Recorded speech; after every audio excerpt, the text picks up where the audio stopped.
ho ho and a bottle of rum. Happy holidays, guys. Merry Christmas.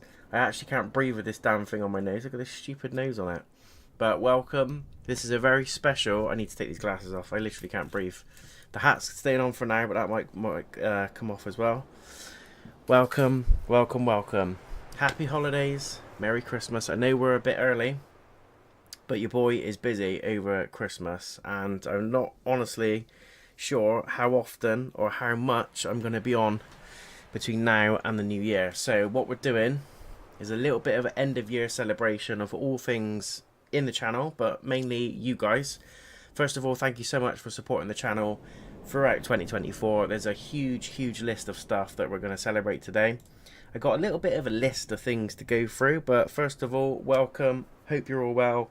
Make sure you grab yourself a mince pie. We're going to be going for the next couple of hours, I believe. It might even be 3 hours, but we're going for at least 2 hours. And while you're doing that, I'm just going to set the scene. I'm just going to give you a little bit of an agenda of things that you can expect. But before I do, you've probably noticed on the screen down there that is looking a little bit retro, and that is the PS2 startup screen. That's the menu for the PS2. I've plugged it all in. First thing on our little festive list of things to do today is to dive into some PS1 and to some PS2 classics. Now, I was going to go Lord of the Rings again, but we did that last year. We did the Two Towers and we did Return of the King. I actually did a full game playthrough of the Two Towers, and I did say that I was going to come back and finish Return of the King. But I thought to spice it up and do something a little different, we're going to be doing different games this year. And it's a random mix of stuff. So I'm going to show you as well all the little treats that I've dug out behind me. All my PS1 and 2 games, even PS3 ones. Because that's going to be some up and coming stuff that you're going to see on the channel for next year as well. But welcome to everybody.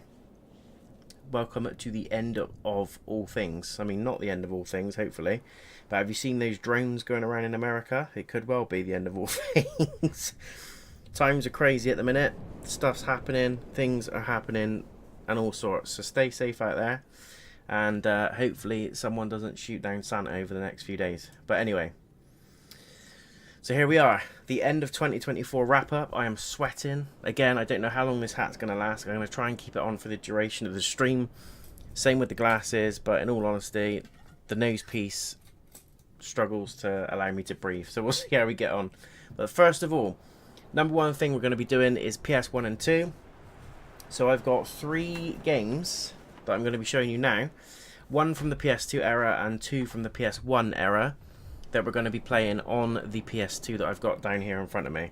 Already, I forgot how much heat that thing kicks out. It's been on for about 10 minutes and already it's heated my whole damn room. So if you don't have any heating bills or you struggle for heating this year, if you've got a PS2, just turn it on. Just let it heat up your room because it's a damn oven. I forgot how loud it is. If I be really quiet, you might be able to hear it. That really faint humming sound is the sound of the PS2 fan.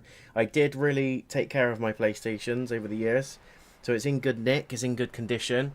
I've also got PS1 and a 2 memory card, so hence the need to put the 2 in.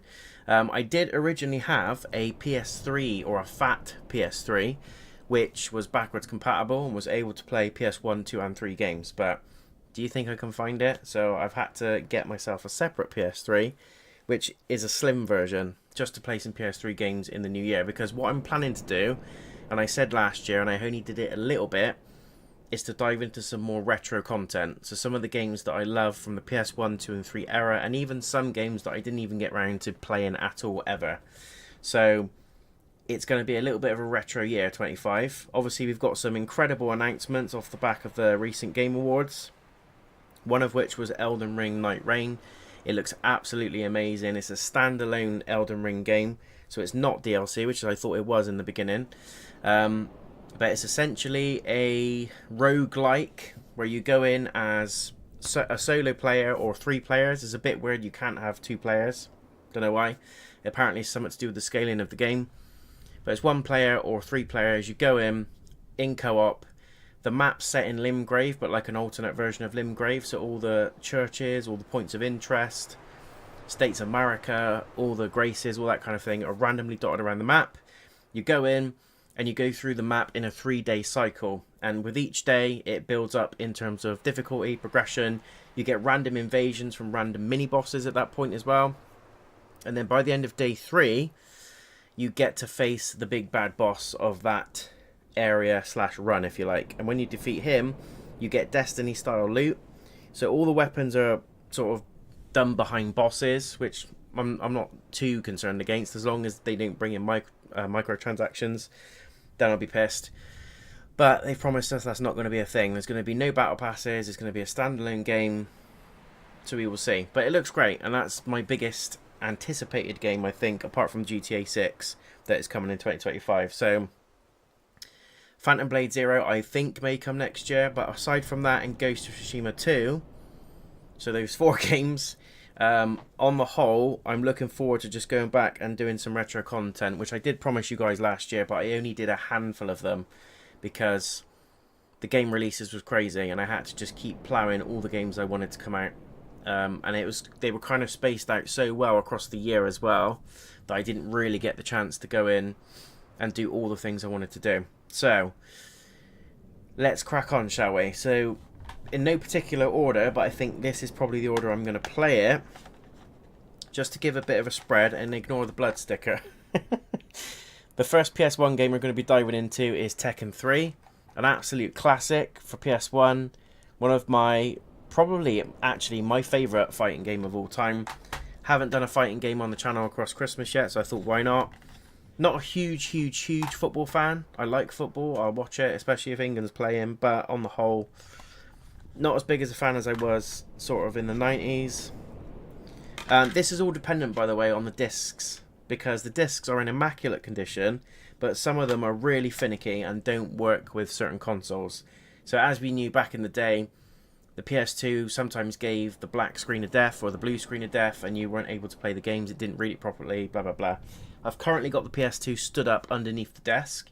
I find that when it's stood up, it's a little bit more reliable, but we'll see. Second game we're going to be diving into is Three Lions. Some people have never even heard of this game. I used to play it for hours and hours and hours.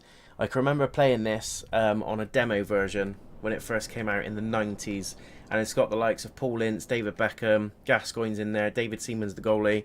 So this is obviously based on the England football team. We're just going to be doing one match on that. We'll probably do one arcade mode or story mode playthrough of one character on Tekken 3. And then, one of my all-time favourites, I need to take the sticker off first though, it's a bit embarrassing, isn't it? One of my PS2 all-time favourites, and they did try and make this better with the current version of games, i.e. the remasters, the remakes, but it just didn't hit as well. And this is pure nostalgia. For any Star Wars fan out there, you're going to be happy, because I'm going to be diving into Star Wars Battlefront 2. This is the OG version. So we'll probably do some galactic map on that one, the Conquest style map, maybe some arcade mode, I don't know. But that's the order that we're going to play in, guys. We're going to do Tekken first, then we're going to do Three Lions, then we're going to do Star Wars Battlefront. So as I said, an arcade story playthrough of one character on that should take us about 20 minutes maybe. One game of footy on that, again, probably 15-20 minutes. Just trying to think of timings in my head. And then we'll do 15-20 minutes of that, maybe half an hour. So all in all, we'll probably get about an hour out of the game section. What we're going to do after that, I'm going to try and keep this as casual as possible, but you wouldn't be, you'd be surprised how crazy stuff gets when you're planning timings in your head and how much time you've actually got. Then I want to share a little bit of what I thought has been amazing this year in terms of the world of gaming, and also my top 3 disappointments. So we're going to be going for my top 3 pieces of coal, pieces of shit, for 2024, and why I feel that is.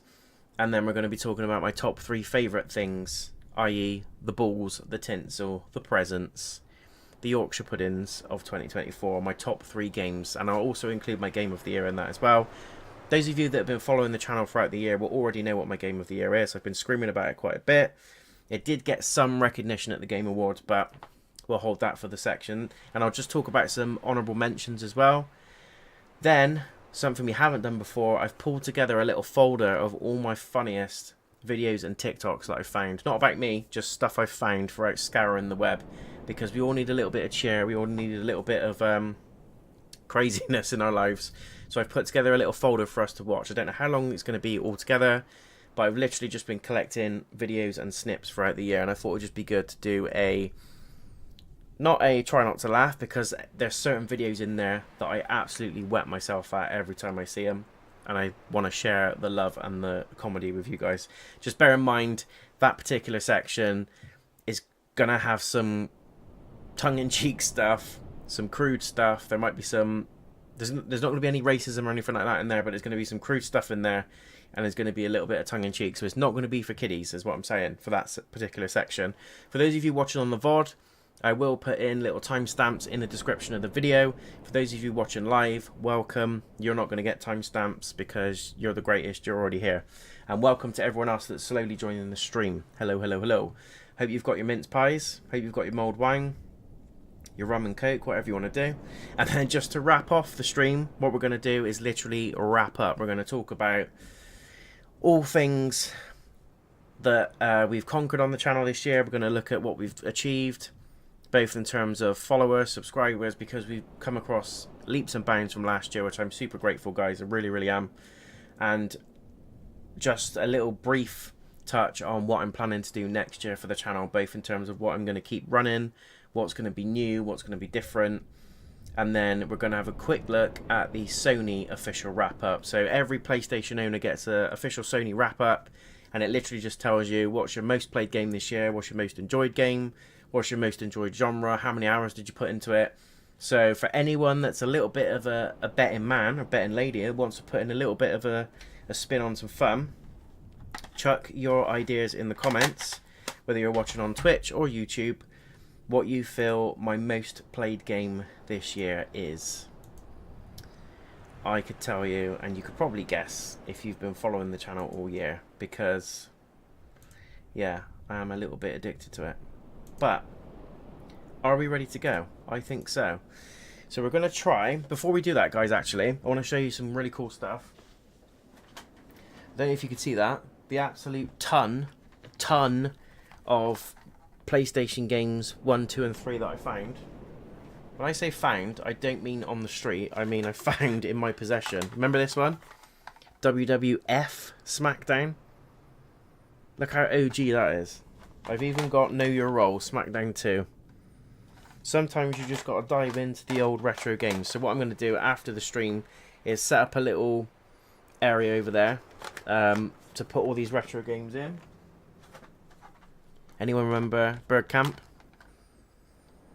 FIFA 99. I can remember playing that with my uncle. Look at how ridiculous the graphics are. Blocky as a blocky thing. Blockier than a 2x4. Anyway.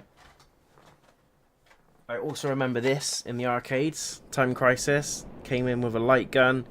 What's really unfortunate, and I would love someone to capitalise on it, so any publishers or gamers out there that are willing to do something about this, I would love someone to capitalise and make a modern day light gun game, because I went through the process of buying Time Crisis 1, 2 and 3 because I remember playing them at the arcades, bought the light guns, everything, went to plug it in, went to use it, and guess what happened?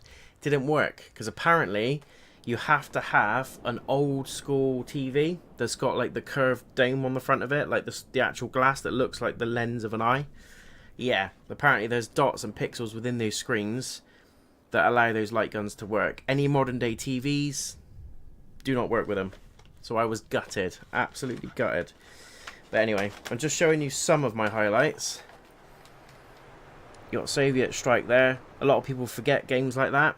Classics. This isn't my game, I promise. This is my sister's, but it ended up in my collection. Spice World. And there's a ton of stuff, but I just want to show you some really cool bits. Look at this. These are the things that I've come across. Look. Ooh. That deserves to go in a frame, probably. But any of you Zelda fans out there, I knew you would appreciate that. Don't ask me where I got this from. I think it came with one of the editions of one of the Zelda games I bought this year for my Nintendo Switch, I think. but it's hard copy, and it should go in a nice, decent frame. So I'm going to be working on that next year. I'm not going to go through the whole ton of games. I'm just going to show you some of the stuff that I really like. Just some things that we're probably, when I say probably, we will be doing on the channel next year. So this is just a little sneak peek of what you can expect next year. Top of my list, because I've never played it, is the OG God of War. Now, one of my good friends, my brother from another mother, the V-Man, always recommended this to me, and I've just never played it. I played God of War 3 Remastered and the new remakes, so God of War and God of War Ragnarok. Fantastic games, but in terms of the old school ones, never played it. So I've picked up God of War. I also bought this for like £4, God of War 2 OG as well. We all know the story with this one. This is the game I was playing last Christmas when I gave you my heart and the precious. We will come back to that because there's sections of it I haven't completed with you guys on the channel yet. We did a playthrough of that one. Again, I might dive in and just do a stream on that because it never gets old. I played through as Aragorn, I think, when I did it on the channel. But we've obviously got Legolas and Gimli. I also want to do this on the channel. Batman Begins, the game, never played it. Loved the films, loved the movie, loved the Chris Nolan trilogy. I want to pay homage to it. These are just some classics. I was a big wrestling fan back in the day, as you'll tell from my collection of games. Remember that one? The greatest wrestling game of all time, in my opinion. It was next level. Where you could do like brand drafts, rosters, you can walk around backstage, beat the hell out of people. It was great. And also I want to do this one on the channel as well. The Matrix Path of Neo. So this spans Neo's story across all 3 movies. Super difficult game. At least I find it difficult. I might even find it even more so difficult back now. It'll just depend on how my gaming skills have evolved or decreased over time. We'll soon find out.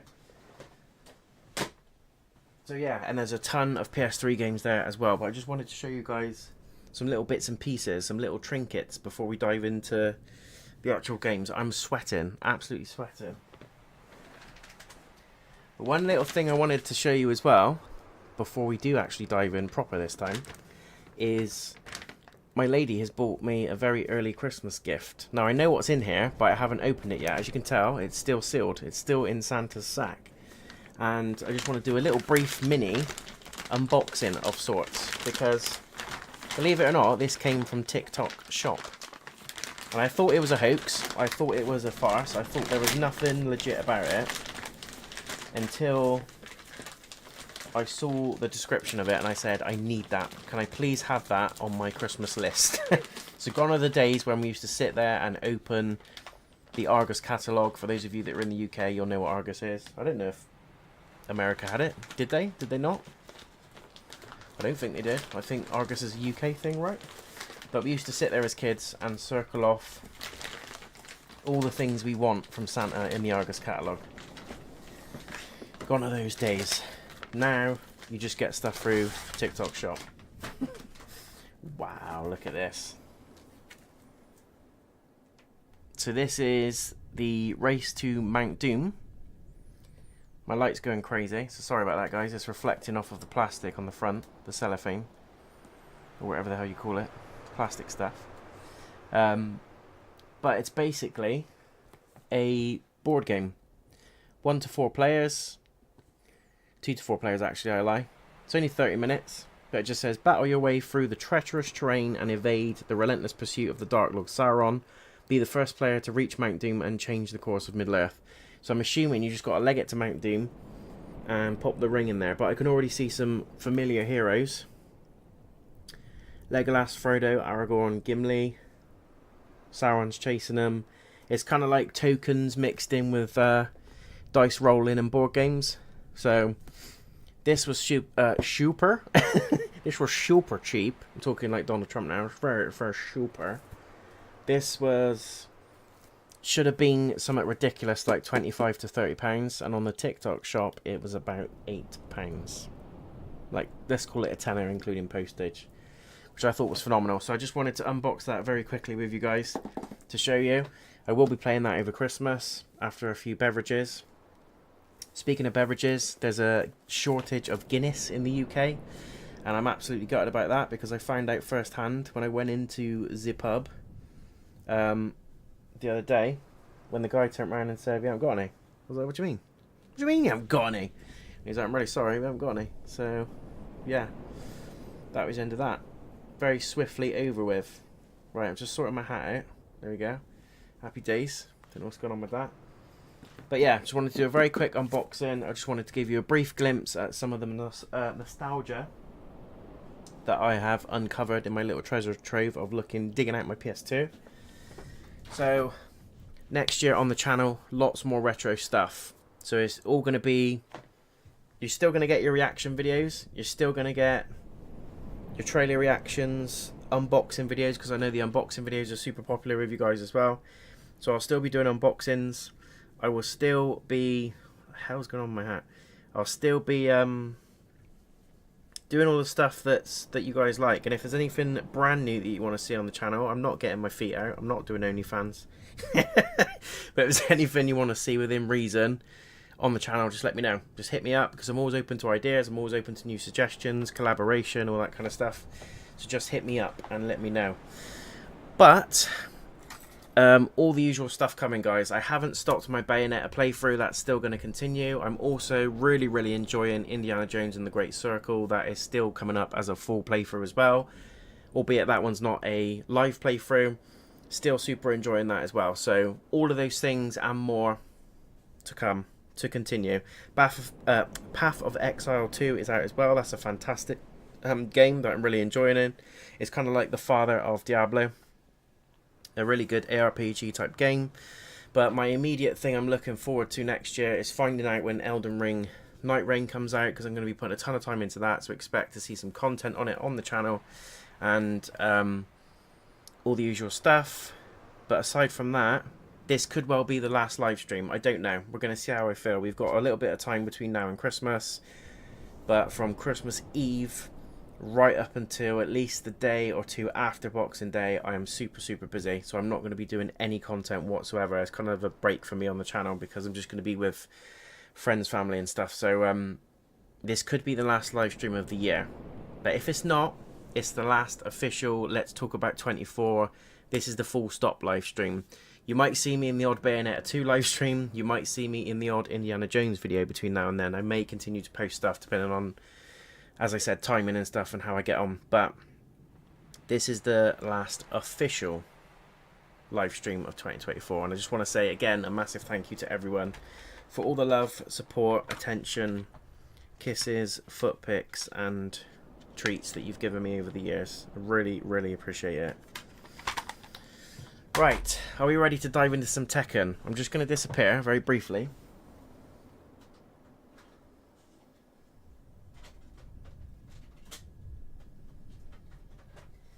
Time will tell if this actually damn works, because it was a bit hit and miss. Most of the time you can get a PS2... Oh, we're straight in. I will shut up.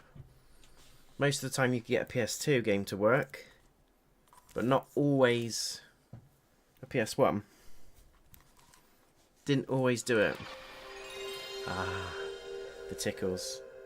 The tickles that noise gives is next level. Does anyone else struggle with a massive head, or is it just me? I'm going to have to do this the other way around. You won't believe how hot it is in here. And I'm going a step further, being dumb, and putting hats on, headsets on.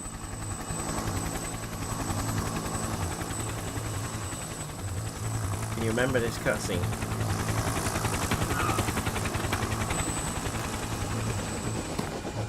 Here we go. Finally have a drink now.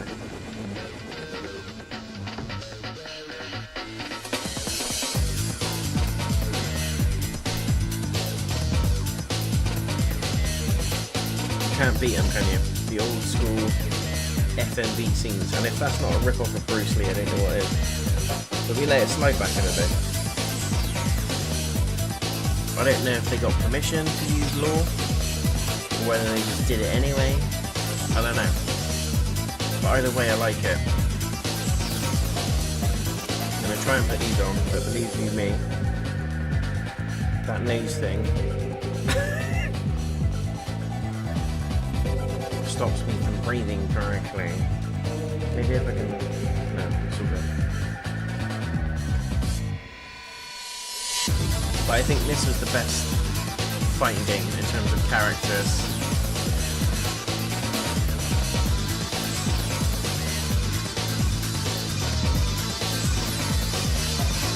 My issue is, who are we going to pick? Who's going to be our guy? Or gal? Oh my god, look at the nostalgia. Got a medium, fight count, we've got 2.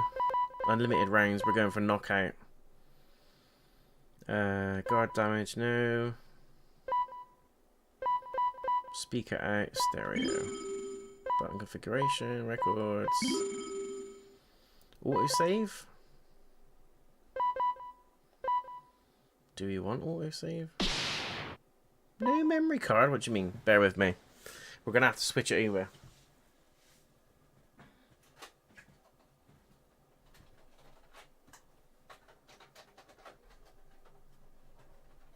Let's try this.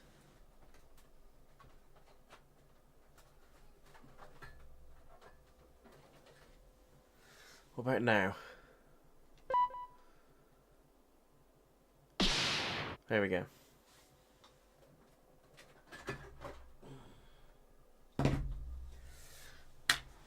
So what's a bit weird is, I obviously can't remember this far back, but I've got a PS1 and a 2 memory card, but it didn't register the PS1 memory card that I put in slot 2. It had to be in the main slot. That's fine. Okay, so we're going... I used to love Tekken Force mode, by the way. That's kind of like Streets of Rage, but Tekken version. And it was phenomenal. Absolutely phenomenal. So we're going with arcade mode, I think. Who should we pick? Then shall you... Eddie's my man. Let's see how much we can remember combos-wise. Probably not a lot. But let me know in the comments, guys. Hopefully everything's alright with the audio and the picture. What's that? Yes! Remember doing that one. Let's see what we're working with. Woo! He's back. He is back. You win. Oh my god, it's so good.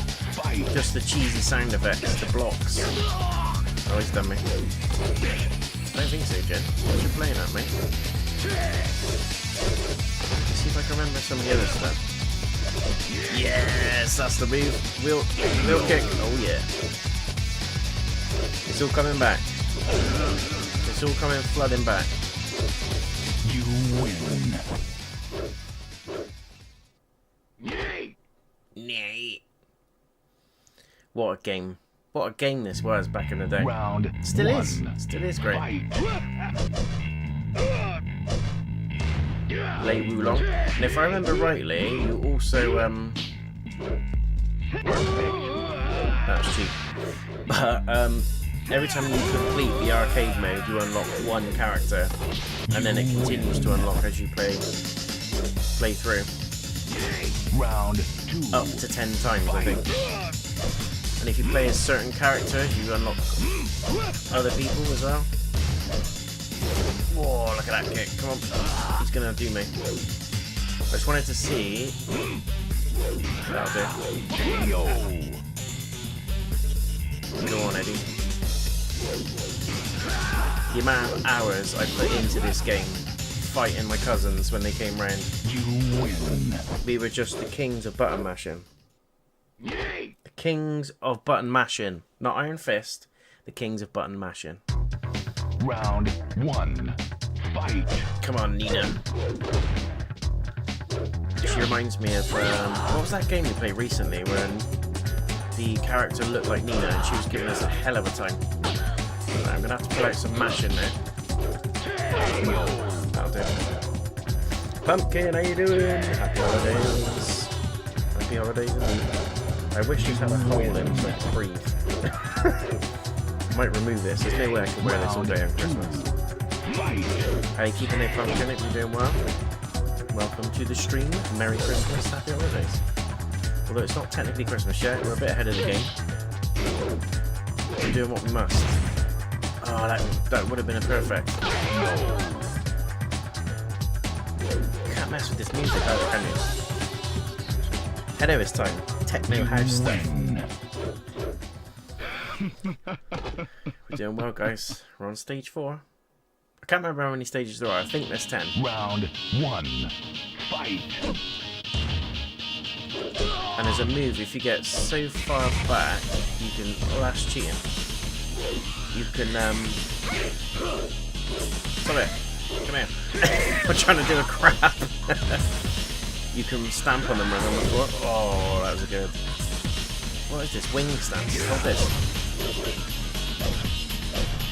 Eddie's the man. Aims the game. Come on. Come on. Yeah.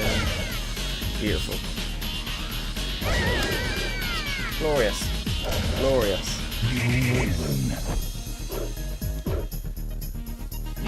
Round 2. Fight. Come on.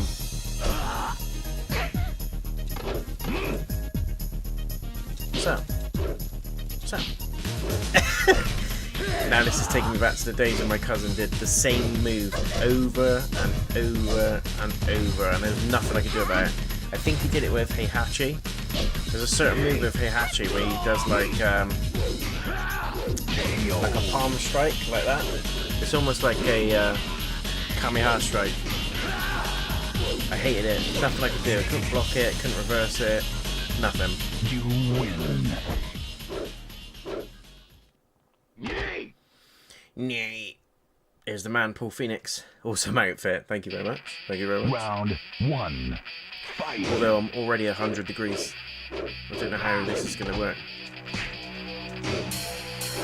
I hated Paul Phoenix. He's alright when you're him. But he's a horrible guy to fight against. Right, come on. Let's get some combos then.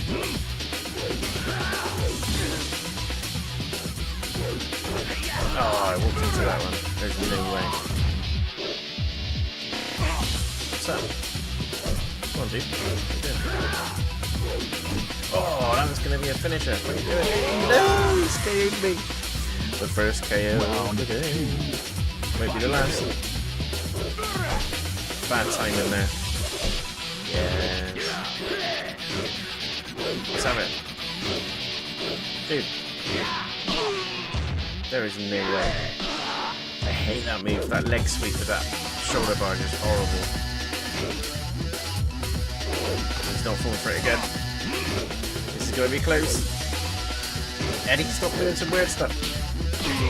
Had to spam it. You've got to do what we have to do. How you been there, Pumpkin? What you been up to? The weekend? How is work dues? Are you set for the holidays?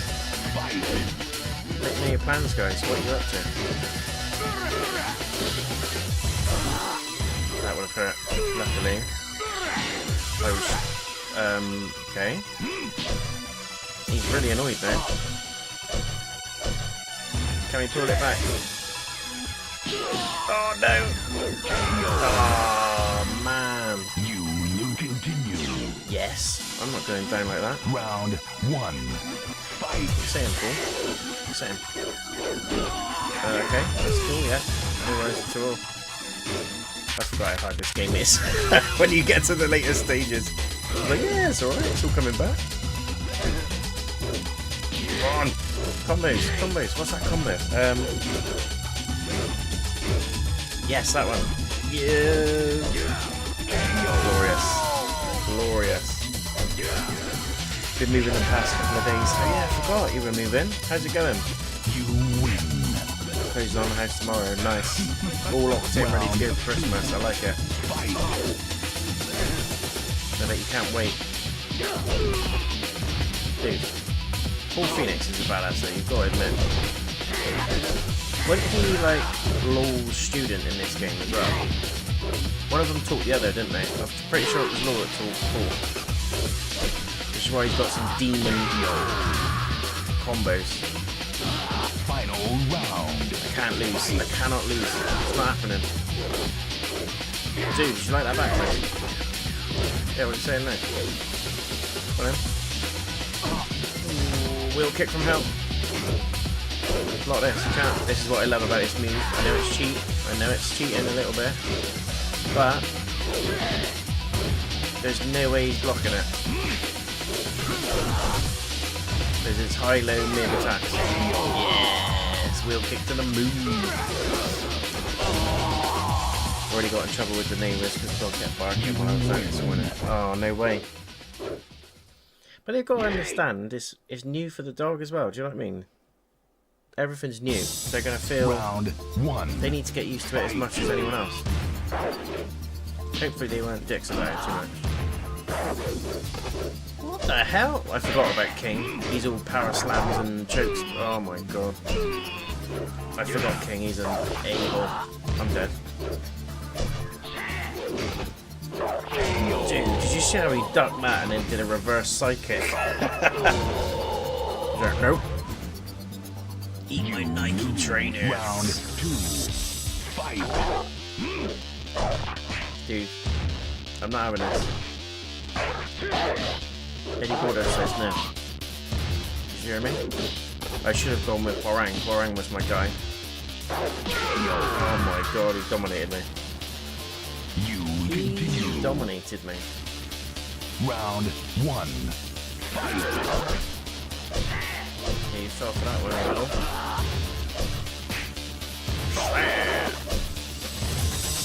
Nope. Come on. He is a demon. There's no way in the real world that that would have blocked that kick, but we'll allow it. Oh my days. Come on, Eddie. Come on, Eddie. No! Got uppercut. Round 2. Fight. I forgot how Nell's King was. No. You gotta fight Ogre yet as well. If we get to round 10. I'm having it, mate. It's not how this works.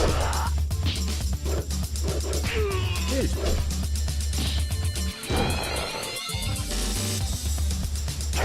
Yes. Final round. Come on. Fight. Come on. No. Oh, he's got me. That's not too bad. I thought he was going to do more damage than that.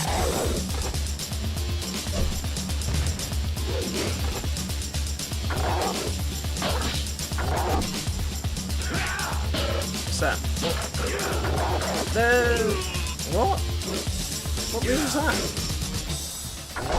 What's that? Yeah, buddy.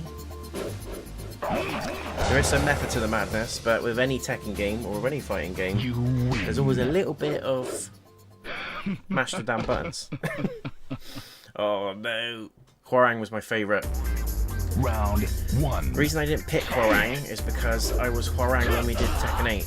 So I thought I'd show you guys someone a little different. But Eddie was the man. If I'm right, Eddie was only in a couple of the Tekken games.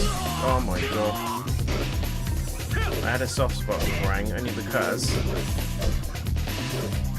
the style that he does, Taekwondo, is the first martial art that I learned.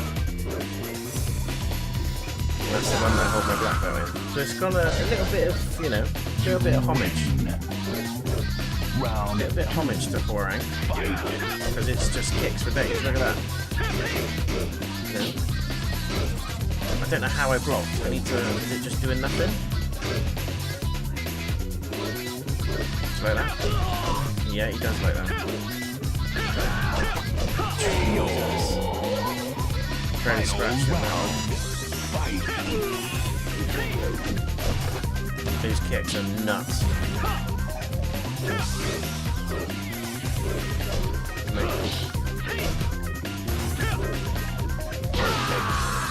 Dominated. Absolutely dominated me. Round 1. Fight. Come on, Eddie. Eddie. Eddie.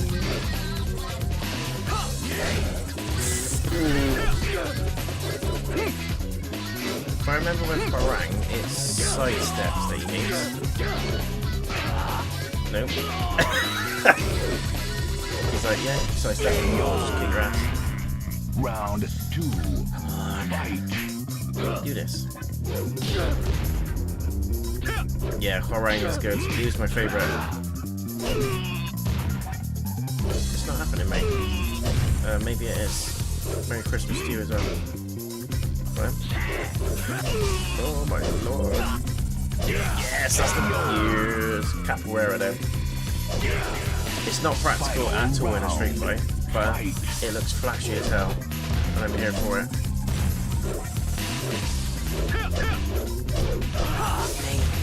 I just remember Parang had really easy combos, but they were lethal. I mean easy, I mean easy to learn. Yeah. What's up? What's up? Wow. You continue. How is he whipping me? Round 1. Fight. Probably doesn't have paint in yet, but... Dude.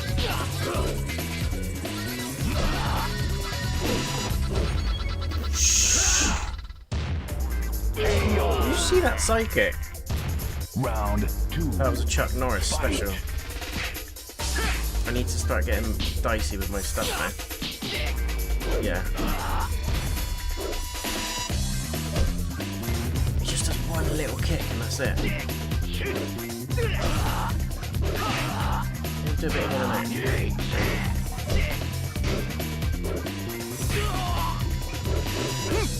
Wow. Come on, Eddie. Oh, mate. He's dominating me. Round 1. Fight. Parang is good though. As I said, he was my favourite. Start reach. That's it. Mix it up. Slap. Hip slap. Yes. Front kick to the face. Round 2. Nothing glorious about it, but do what we must. Went for a little throw.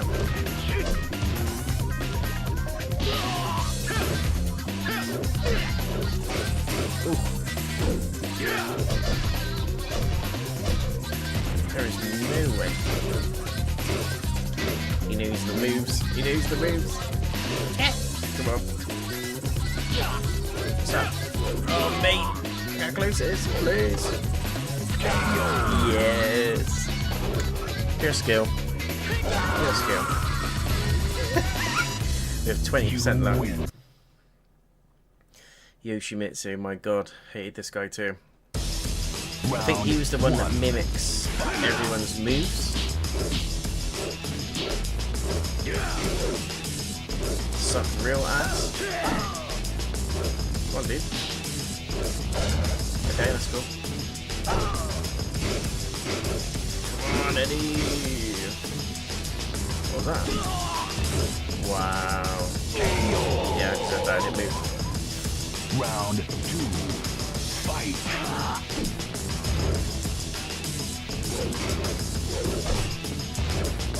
Tried that move, it didn't work. Man.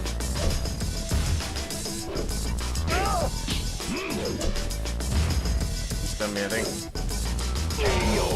That spinning kick is nuts. Continue. Round 1. Fight.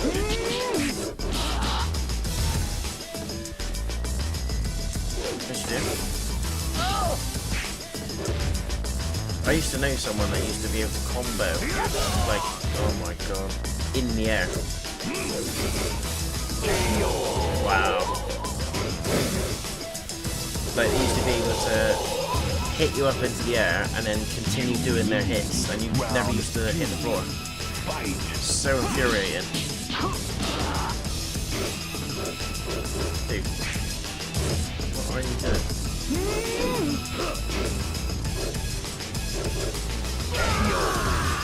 I forgot, you just jump and hit him off of that? Continue. Come on, we got 2 rounds to go. When I say 2 rounds, I mean overall rounds. We'll probably be here till midnight. Yes, people. Let's not get hit with that kick. Oh my god.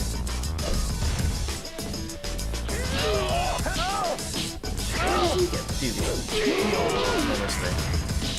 Round 2.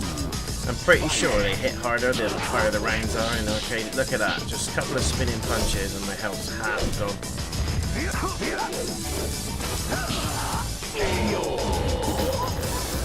Yoshi's a demon, literally. The dude is a demon. 1. Fight. Man, what is happening?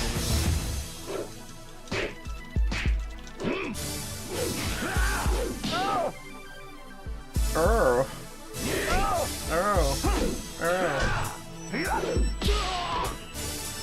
Okay, yeah, that's cool. Why would Round a running front kick be defeated by a backflip? But this is Tekken, I need to stop questioning reality. I need to do more of that. Guarding.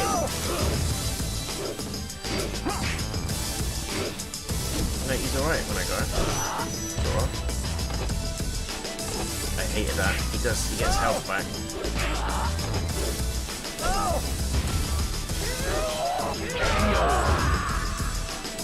You continue.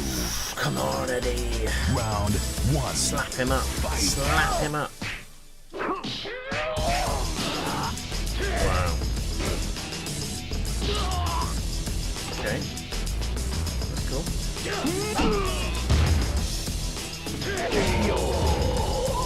Oh, matey. Oh, matey. Huh? What was that?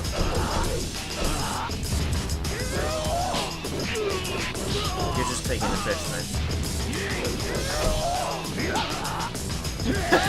He's just whooping me. Big time whoops. Oh my god. This is on regular difficulty, by the way. I used to be good at this game. I swear, as I've evolved, certain games I've got really bad at. Fighting games is one of them. Wow.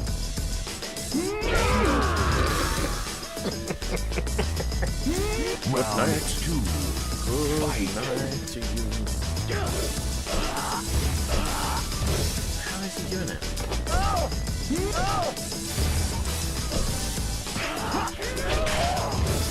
Not the hoppy stick, please. There was another move as well where he did like a kick. Wow, I got slapped. He did like a hoppy kick, and then he does like a blade attack after. There's like a downward slash, and it absolutely slaps people. Come on.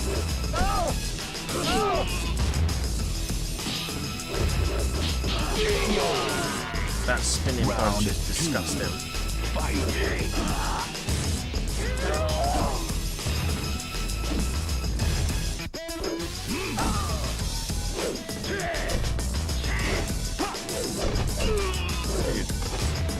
That one. He's not. I was going to say he hasn't done it yet, but he just did it. Oh my god. That was parallel. Round. Fight.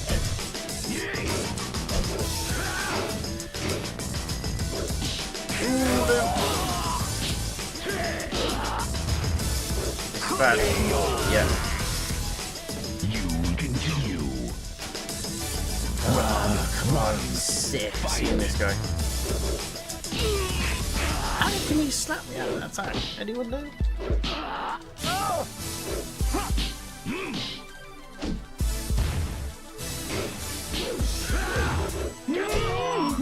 No way. Look at that hell. Round 2. Fight.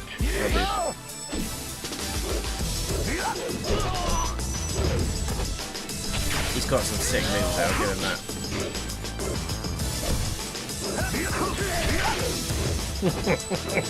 Sword to the face. Ah, he's just got the timings down. Round 1. When they said CPU back in the day, you were in trouble. You're better off fighting your 25-year-old cousin. Like, how? When I do it, nothing happens, see? It just counters everything. Jay.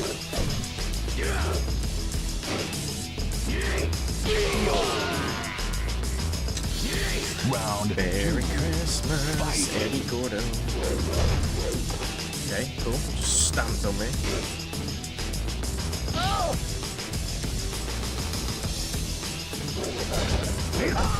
Wow. He did a background.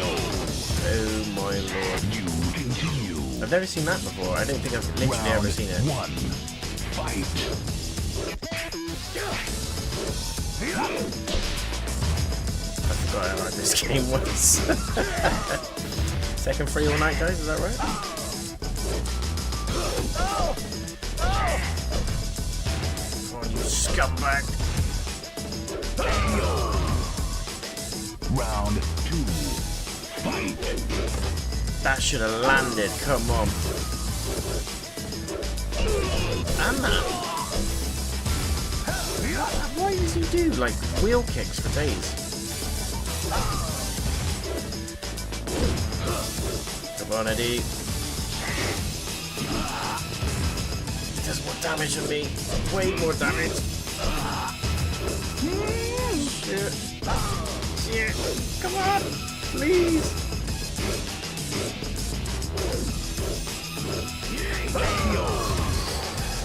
Calm and composed. Bought my time. You win. He's a demon. A literal demon. Here we go. Round 1. He sucked as well. Fight.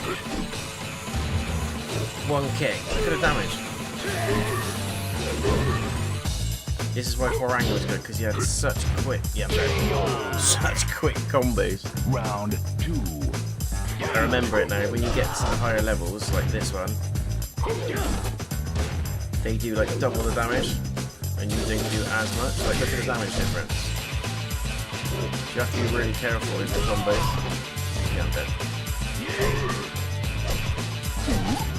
Okay. Oh, come back. Final round. Fight. If I do Heihachi first time, I'll eat my hatch.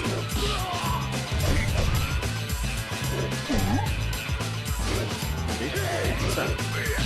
You can't block that, surely.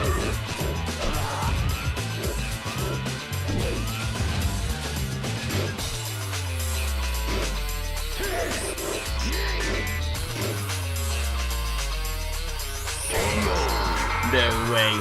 Done him first time. I got stuck on Yoshimitsu.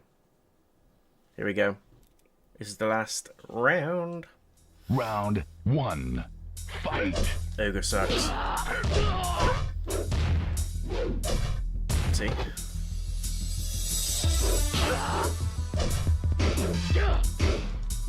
I found, I think he was worse than the true Ogre version.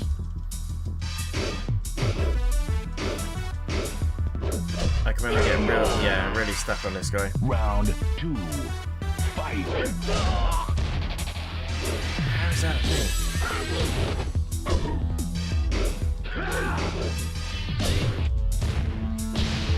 Nope. He just slapped me into New York. You continue. Round 1. Fight. Come on. Nope. I'm a grabber in this place. I just realised how wrong that sounded. Here we go. He's Mighty Morphin. Round 2. Fight. Shit. Gotta be careful.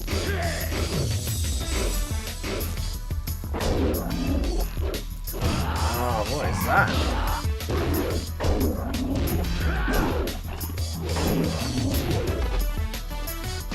Dude.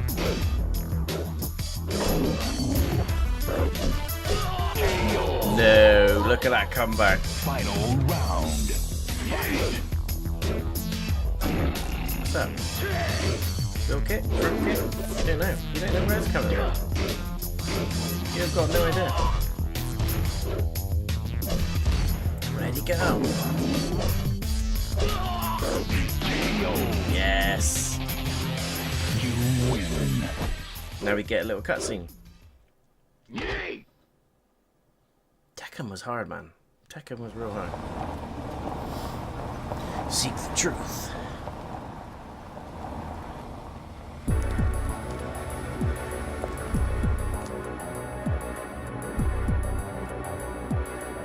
That thing is nasty, yeah. I always found Ogre was worse than fighting True Ogre. And I did Heihachi first time, which is crazy. Yoshimitsu gave me the worst time of my life.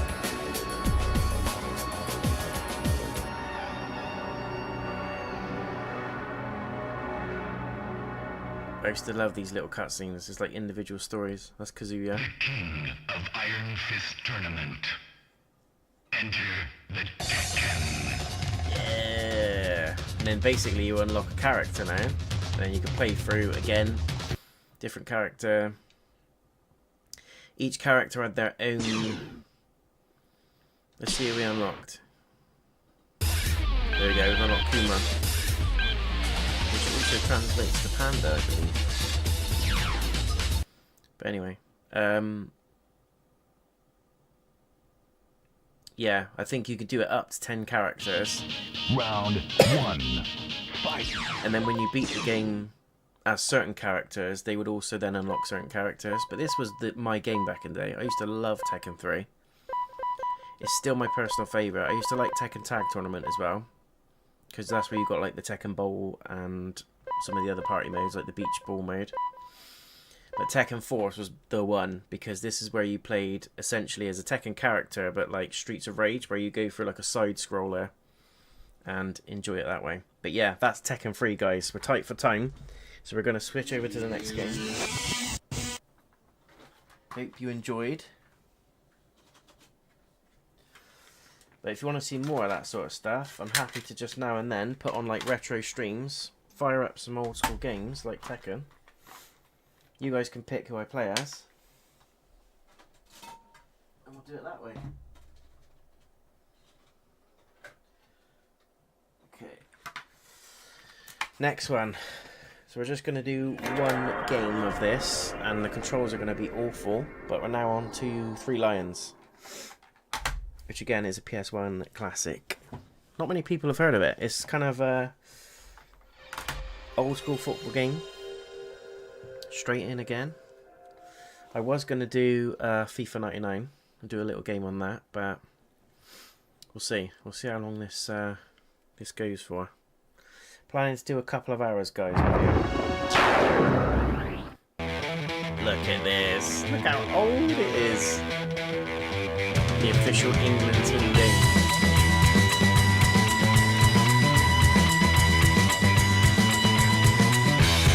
So I said I'm on the road, so I need a car, and I know that I'm getting alive. And I say I got faith in a season, and I say it's what I'm going to. It's funny, isn't it? You can remember certain like things about the game, like music, certain things that happen in it. Three Lions, my word. When did this come out? 96 maybe? Take-Two did this one. Yeah, 96, yeah. Obviously when the Euros were happening. Try and remember the controls.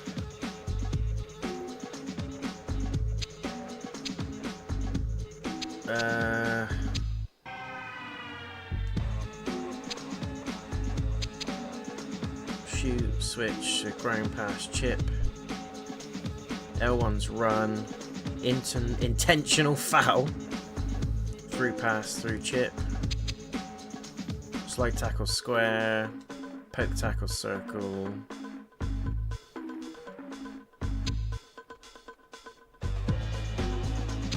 Okay. It's fairly simple controls.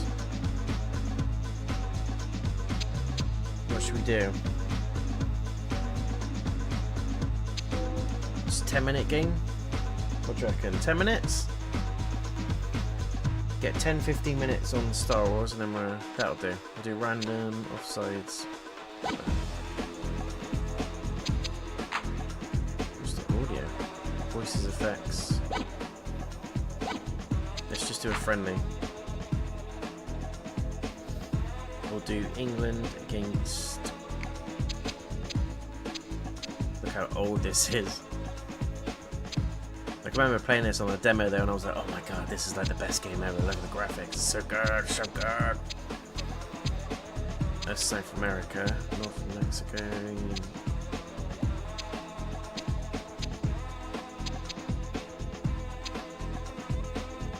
It's weird, they're splitting it by continents. What do you reckon, Pumpkin? England and Germany? England and Germany.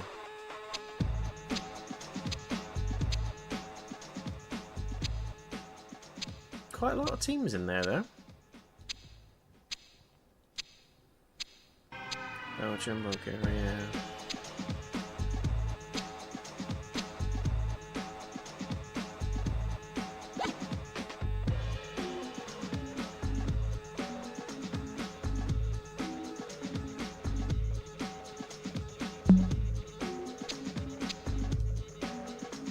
Right, okay. Let's go. We're going in. England versus Germany. I'll try my best, guys, but probably gonna get whooped. And you can remember these? Another bit of nostalgia for you. A damn memory card. Take note, kids. That's what Santa used to have to save his games on before autosave was a thing. You don't know how lucky you've got it. Look at this. Can you do analog on this? I don't think so. This is PS1, isn't it?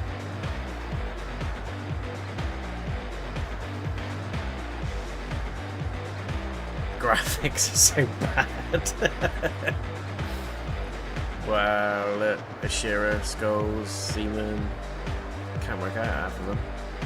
Sheringham, I think.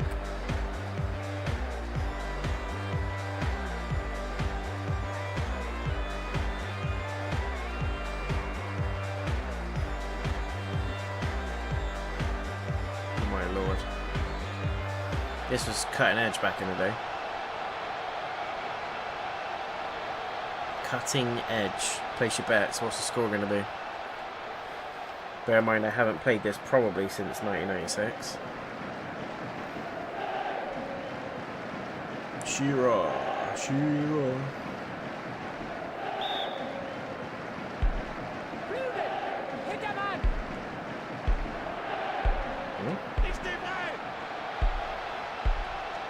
What?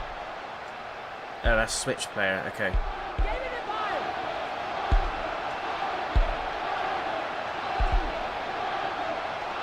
Cameras are awful.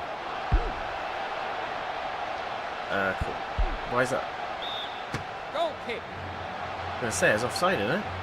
What's going on?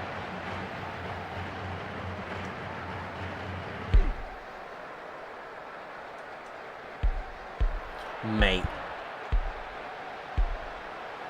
Shearer's just stood there, he's loving it. Shoot. Ooh. We had to have a little go. We had to have a little go.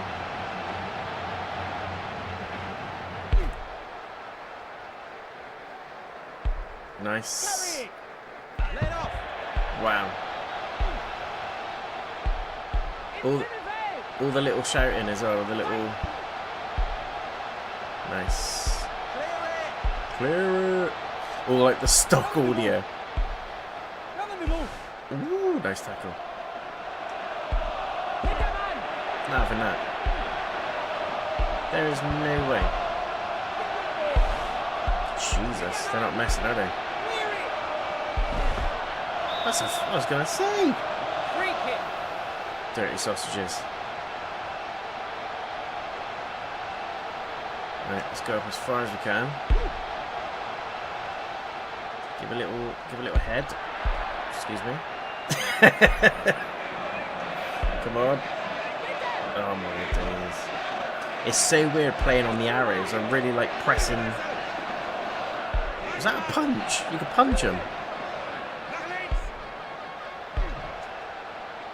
Beckham's on there as well. My days, this is old. It just feels a bit off. Like you want to tackle with X, like to apply pressure, but it's not the same button. Go on, Beckham. That's how he rolls. That's how he rolls. Oh.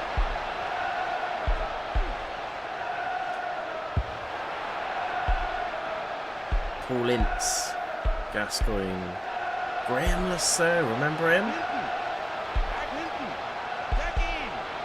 Oh, you should have had a go, mate. Should have had a go.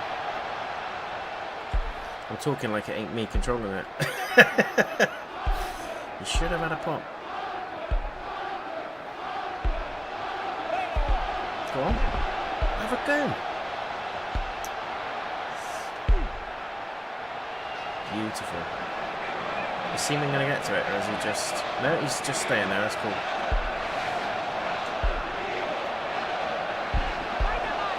Yeah. Chip it. Go on. Oh, what a pass. What a pass. Shoot. Wow. Spooned it. I forgot what the controls are for the through ball. I think it's L1 and X. Or a lob is L1 and circle. I definitely had that then. There is no way.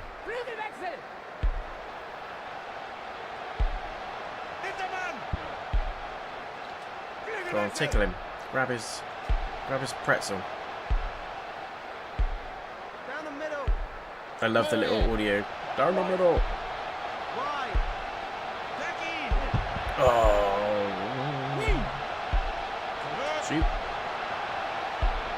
It's just so bad. Like, it's so slow. But this is like cutting edge football back in the day. This is like top of the range game. Apart from FIFA, obviously. FIFA 99. Which was probably my favourite FIFA ever. Just to play endless. Because you should have John Motson, remember him, on the commentary? The legend that is John Motson. Come on, let's get out of there. Ooh, we're not making it easy. We're definitely not. This is how it would go down, you know? Germany would give us a run for our money.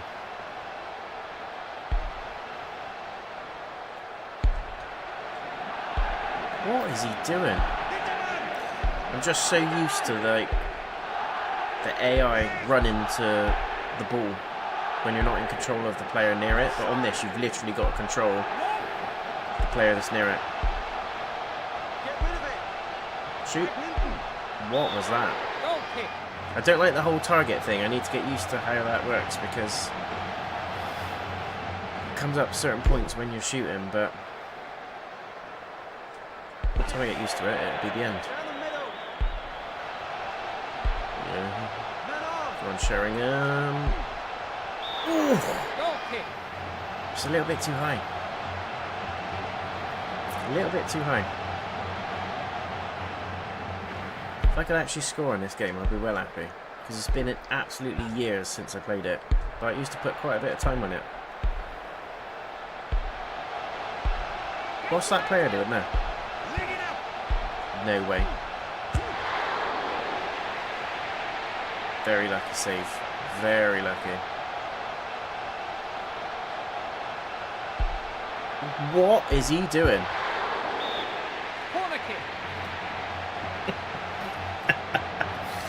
Come on, ref, play the whistle, please.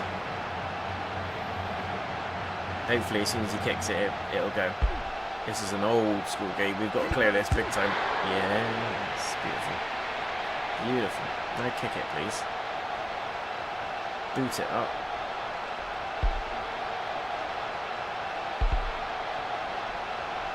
Right side.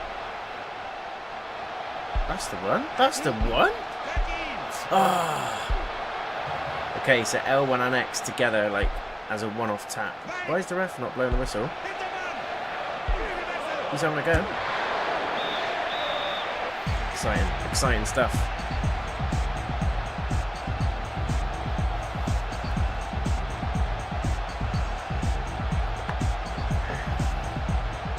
We did badly there. Real bad. Can we do substitutions? Yeah, we can. Let's get Sheringham off. And let's swap him with Michael Owen. Because, you know, Owen's the dude.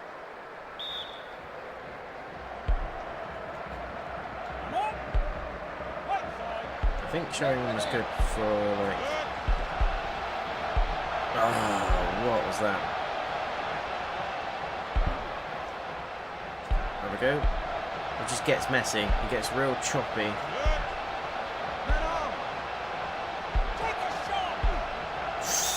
Why is it so high? Maybe as I shoot, I need to press down on the arrow so it lowers the target or something. He's probably thinking, I've just come back from half time. Why am I being taken off? Goal kick. Because you missed, is the answer. Because you missed.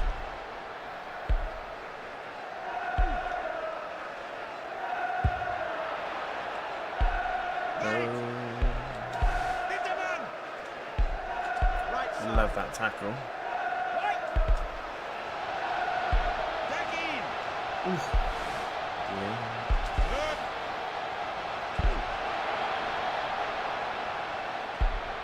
Beautiful. Beautiful. Wow. Just intercepted it. Getting it, mate? Or... Come on.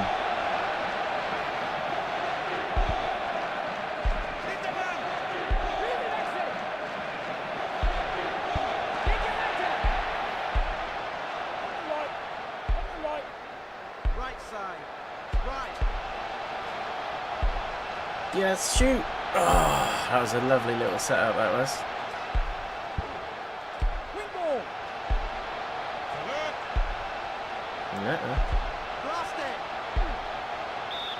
Goal kick. Why am I blasting it too high? What do I need to do to lower the damn thing? Is there... No. Hang on, target cam, what's that? Side cam? Goal cam? TV cam? Close cam? We haven't got the normal cam, which is like high up in the sky. On your right. That's the technical term. There is no way. Have a go.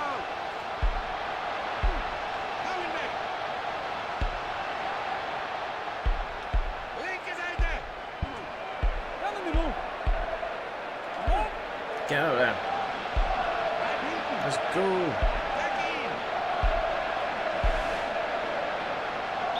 Corner kick. Come on. We've got to score something. Got to score.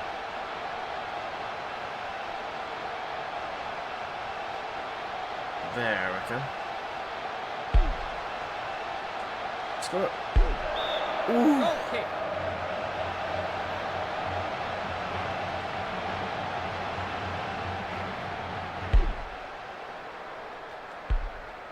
Dude. Oh my god, that was a poor slide. Poor slide. Get it. That's the one.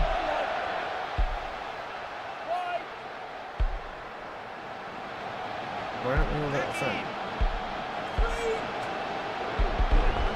Dude. It was just a cluster, wasn't it? It was just an absolute cluster.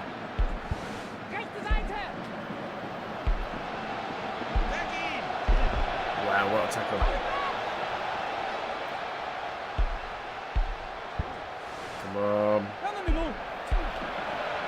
better, I think, this half, but still no damn goal.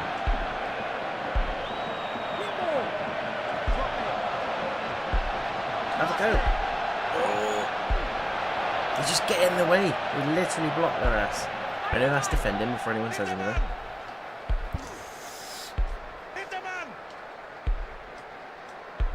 Get the ball, mate. That's it. That's the one. Beautiful. Glorious. Love it.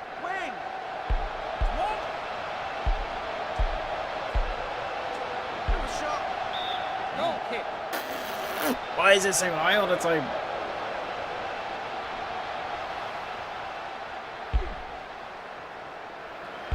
Literally skying it.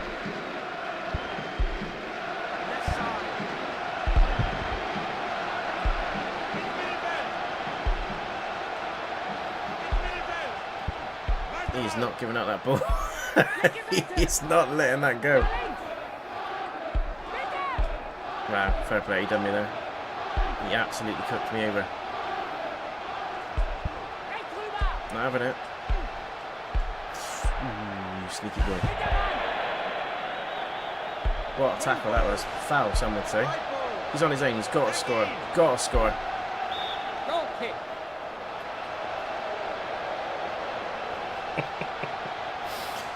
Owen needs to come off the bench. It looks like it's going to be 0-0, guys. The most exciting game we've ever seen. Don't worry, mate. It's fine. Don't worry about that. We got it. No.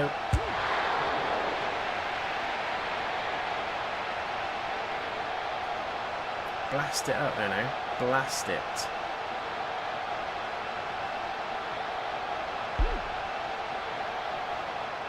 That's what I'm saying. Yes, what a ball. What a ball. That's a foul. Don't. There's no way that was a... You got away with that.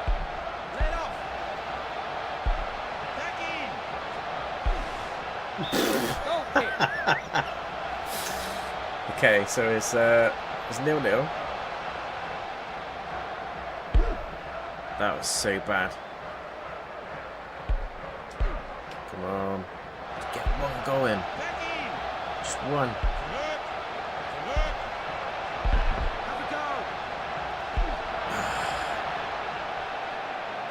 It's done. Well, never mind. Never mind. It was just a friendly. I forgot how tough those controls were, if I'm honest. Klinsmann, of course he was man of the match. We should have whacked FIFA 99 in there. Better controls. And I don't like that whole target thing, because I was skying it the whole time. That's my excuse anyway. Right, bear with.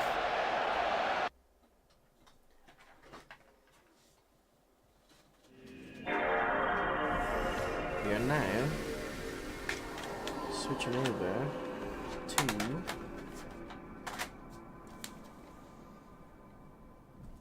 Star Wars Battlefront 2. So how we get on with this one, because this is a PS2 game.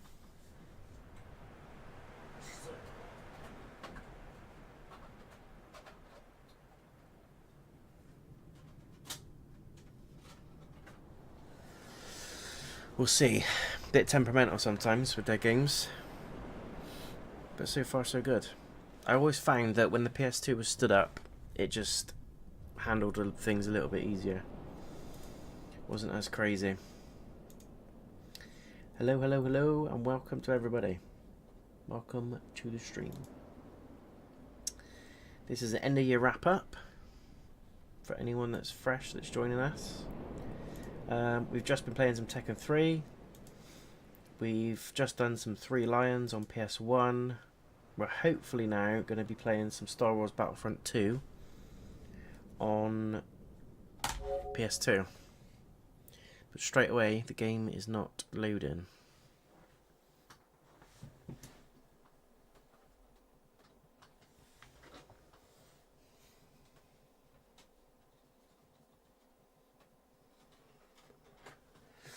It was always hit and miss. Sometimes it works, sometimes it doesn't. Just the nature of the beast with PS2. I can't remember. I think I bought that one. And it's really weird. Some of them are on like black discs, like DVD ROMs, and some of them are on white discs, which are like PS1 ROMs. And then some are on Blu-ray, like blue discs.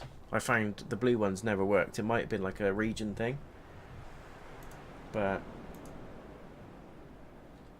it never worked for me. Let's try. How did we get this working last time? Disk speed fast, texture mapping smooth. Maybe.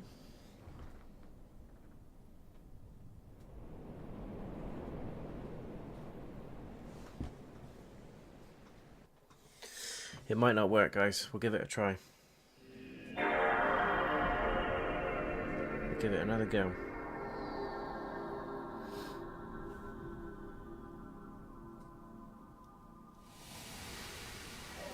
Micah53 on Twitch, hello my friend, has asked, how you got this working? Is this an emulator? No, this is a... I've got the console, I've got the actual console. See, all plugged in. How I've set it up is I've got a SCART lead splitter, so one end of the SCART goes into the thing, and then it splits into 3 wires, like audio, video, whatever the other one is, screen, picture. And it splits then into a HDMI. So it's a bit of a complex setup, but then the HDMI is going into a capture card, and then I'm using streaming software to stream from my software via the capture card from the PS2. It's a little bit complicated, but if you want to see some setup and help videos, I'm more than happy to talk you through it. Let's just try...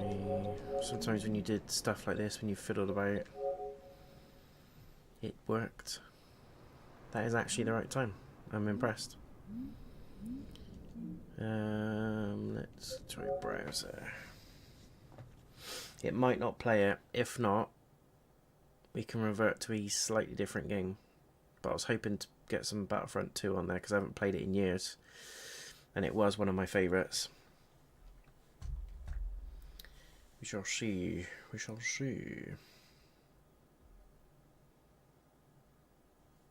PS2 is a bit finicky. I also found sometimes when you let it down, it read PS2 discs better.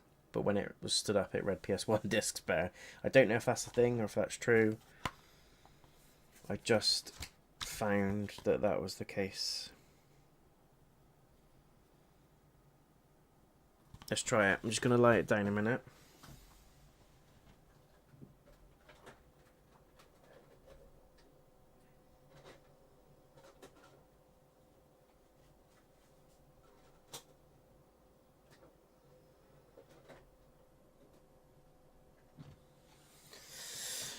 If it doesn't work, we'll do a little switcheroo.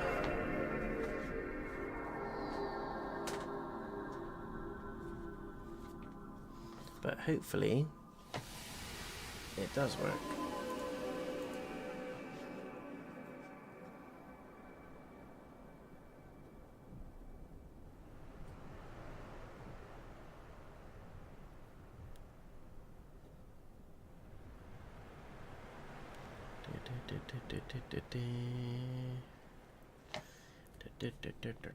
I don't think we're getting it.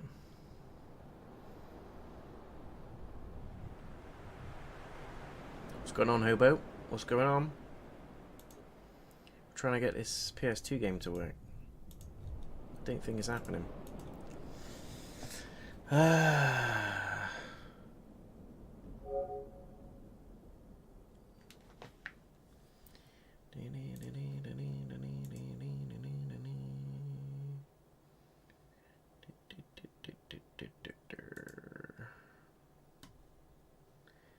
Ban you because you're weird. Huh. That's a shame.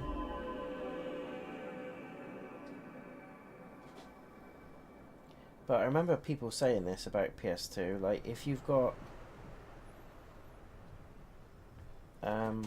certain discs that the games are on, they tend to play better on the PS2 and they're a little bit more reliable. Whereas others were saying not so much. Some people felt the system was better when it was led down. Didn't really make much difference to me, although I did find it more reliable when it was stood up. I don't think we're getting it.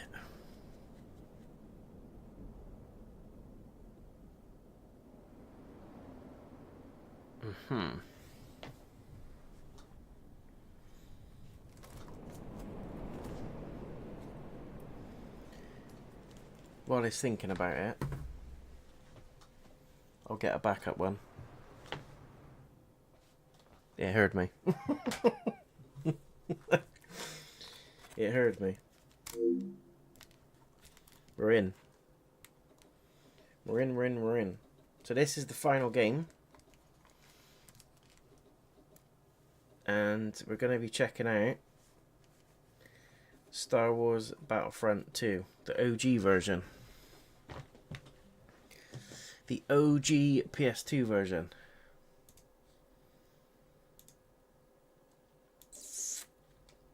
Cool. So I mean, it didn't work when it was stood up. Now I've led the console down. Gave it a little tweakaroo. It's happy days. It's working as planned. So probably going to do 1 or 2 matches of this.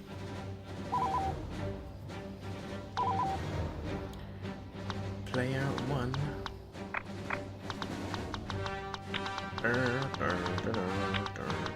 Iconic music. So yeah, we're gonna get a lot more of this stuff in next year, guys, on the channel. So for those of you joining fresh, who want to see more of this retro gaming, would you like to save? Yes, I would. Save failed. There is a memory card in there. What are you talking about?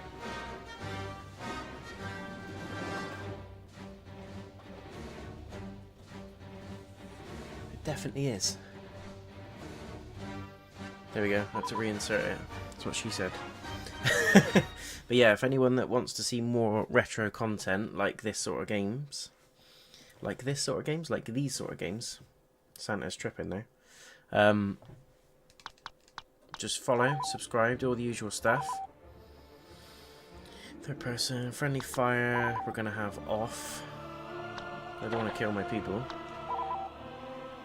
Unless it's part of the Jedi. Controls. We'll worry about that later.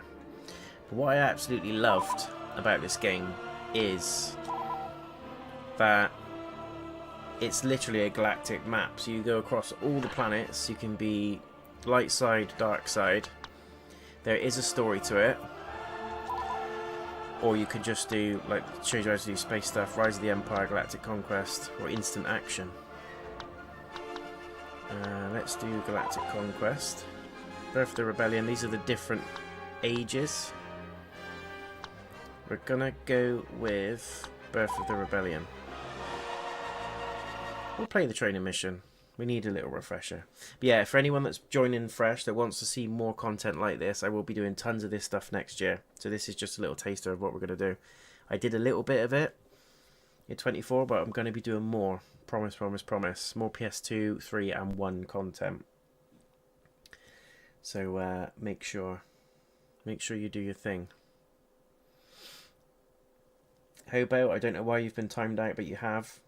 Really sorry. I'm going to try and see if I can not time you out. I don't know why you've been timed out. For some reason you have. You must have said something offensive on Twitch. My first day as a member of the 501st. Sorry, dude. It was hot. It was sandy, chaotic. Nothing at all like the simulations on Camino. Of course, that's pretty much the way it was for all of us, wasn't it? Yes. All that breeding, all those years of training. It doesn't really prepare you for all the screaming or the blood, does it? No. Frankly, I'm still amazed we ever made it through the first hour. Never mind the first day. Another amazing game, might I add. Fantastic game. Your simulation days are over, Trooper. This is a real battle. And if you mess up, you'll Switch, really what? end up Weapons? in a world Okay. of pain. Now get out there. Okay, that's grenade. Some activity has been reported in the vicinity of Checkpoint Alpha. Get there and secure the area. Show hints, return to game. Okay. I see. Droid scouts have been detected in the area. Take them out before they can report our position. These guys? Yeah, that's what I thought. This is Clone Wars territory, isn't it? Square to target an enemy, hold down to deselect. Okay. What's this Nice thing? work, clone. Let's hope those scouts didn't Nice get work, word clone. back to their army. Destroy the damaged Now, Hellfire finish droid. off that damaged Hellfire droid using your thermal detonators. Okay. Too far. Did it explode?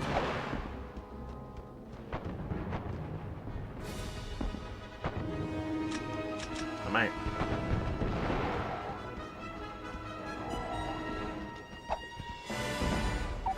Good job, but the droid army is headed this way. Capture the downed Techno-Union ship to secure a stronger foothold for our troops. Okay. This was way ahead of its time. Like, I remember playing this for absolutely hours. I used to love playing as the heroes as well. Players like Mace Windu. It had all the Jedis that aren't normally featured in games as well, like Plo Koon and Ki-Adi-Mundi. Our troops need health and ammo. Go to the downed Techno-Union ship and switch to the engineer class at the command post there. Take out that sniper! Battle droid, knock him down! Watch for turrets. Gotcha. Now use your fusion cutter to repair the health and ammo droid. Repair the health and ammo droids. Switch to the fusion car. Okay. I'll do my best.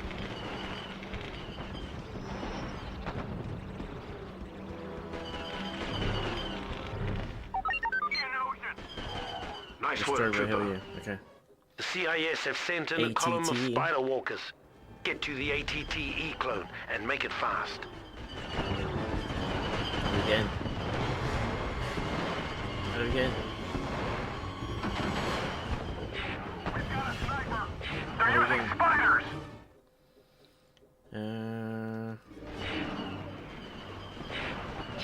Yep, how do I get in? How do I get in? Does anybody know? Battle droid, take him down! How do I get in? Take down I did it somehow. Now take one of those walkers down before they do some serious damage. Clone, watch your fire! Look how good this is, guys. So this particle cannon. Wasn't this online as well at one point? We've got bugs.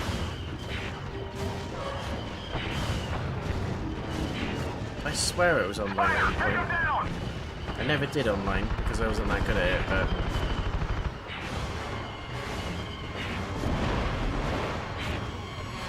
Is it dead yet?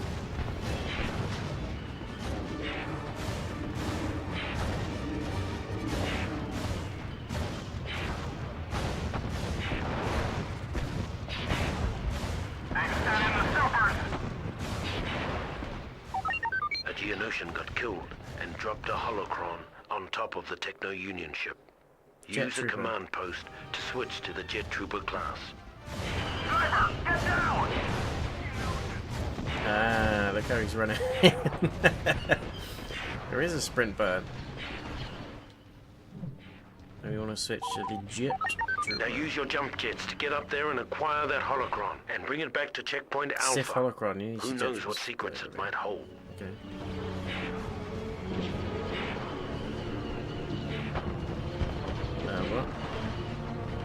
What? Got it. You could be a hero now, right? Gonna be your hero, brother. The CIS are holed up in the cliff bunker. Get up there and take over that post. It will give us a strong vantage point on the battlefield. Okay. What a game this was though, guys. First time, phenomenal.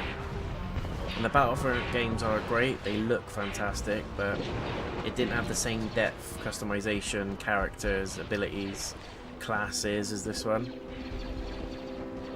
We didn't get a galactic map either, which is sorely missed. It's one of the things that what people love so much about this game. Oh, what's your problem? Steady on, sir. Ooh, I'm overheated. What's that?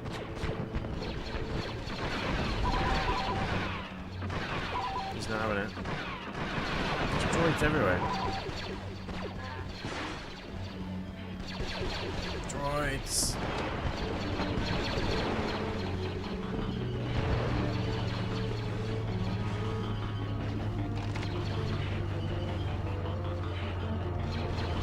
EMP launcher. Got him.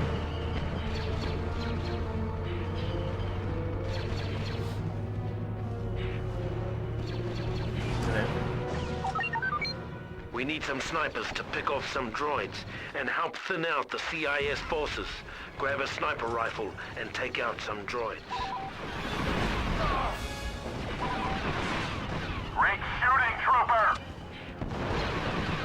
Dude.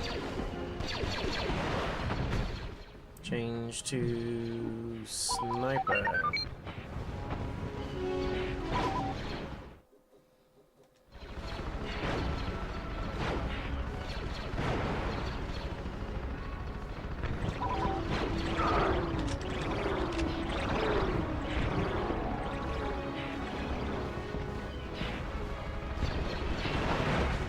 Oh, what a shot.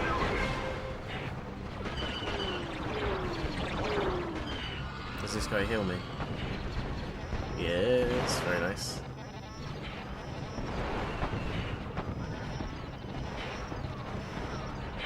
I was taking some damage. Someone take out that buzzer!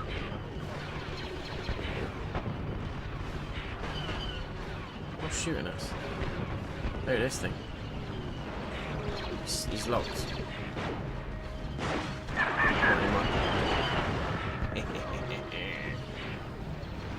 Glorious, glorious. Right, what are we doing? Shooting droids. Gotta be some droids around there somewhere. Gotta be some fodder.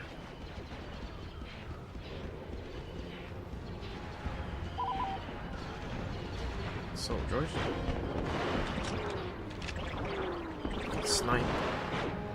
Maybe not. Assassin droid. See if you can hit it from here, we'll try. Is that even hitting him? Music's so good. Super Battle Droid, there you go. What?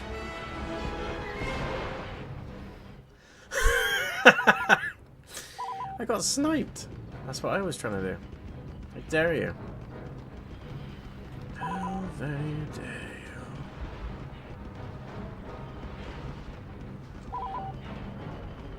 Assault droid. Zap him. Dude, you went like so well. I'm on him! Super battle droid! Take him down! That was my kill. Yeah, these cannons are no fun.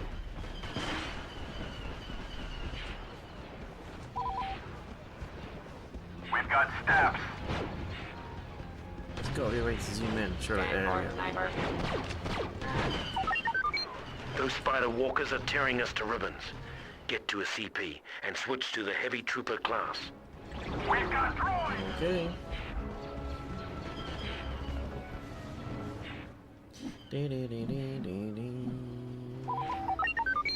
Now take your rocket launcher and give one of those spiders a taste of some heavy fire. Now we're talking.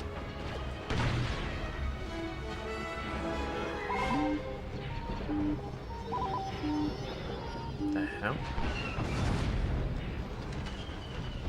Come on. Incoming! Master Windu has arrived on the battlefield. A lightsaber will come in handy against these droids.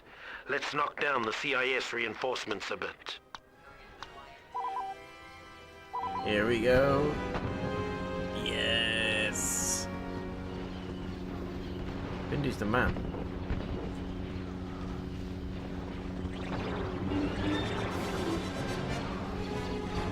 Horse push, saber friend.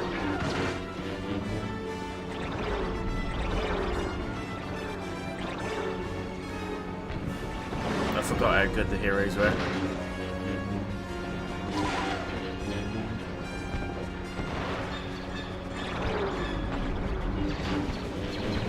You can block too, right?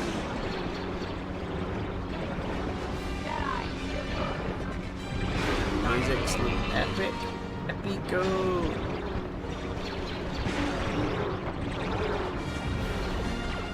What are you running for?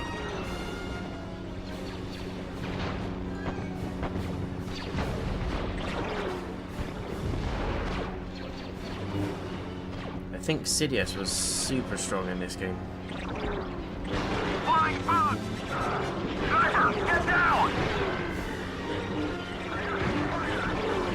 Take out that battle droid! What's up? That's what I should do, lock on. Keep up the assault!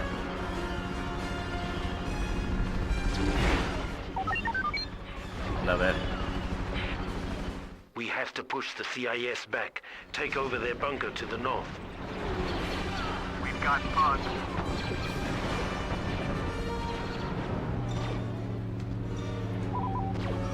Sure problem. This is my world, my world.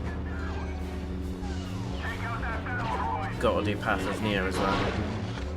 And Enter the Matrix, although that was pretty trash as a game overall. Still quite fun to play.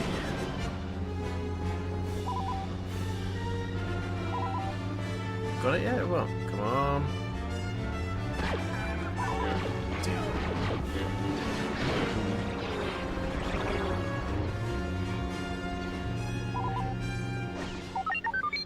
Good job.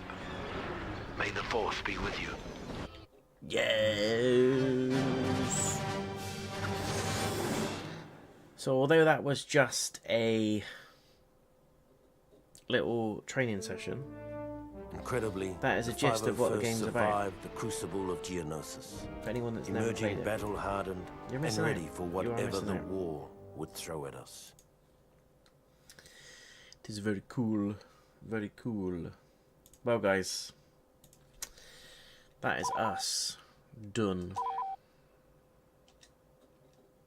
Cracking game. Another cracking game. But yeah, as I said, this is going to be just a sniff of the kind of stuff we're going to be doing on the channel more next year. I really wanted to get more of it in this year, but there were so many games and so many things I wanted to cover that it just didn't happen. So next year, plenty more of this kind of stuff. More retro content, gaming, all the above, basically. But I hope you enjoyed it. I hope you enjoyed the little trip down nostalgia lane, because I did thoroughly enjoy it. What we're going to do now is just do a little switcheroo. Bear with me. We're just going to do a very quick switcheroo. I'll be with you in a matter of seconds.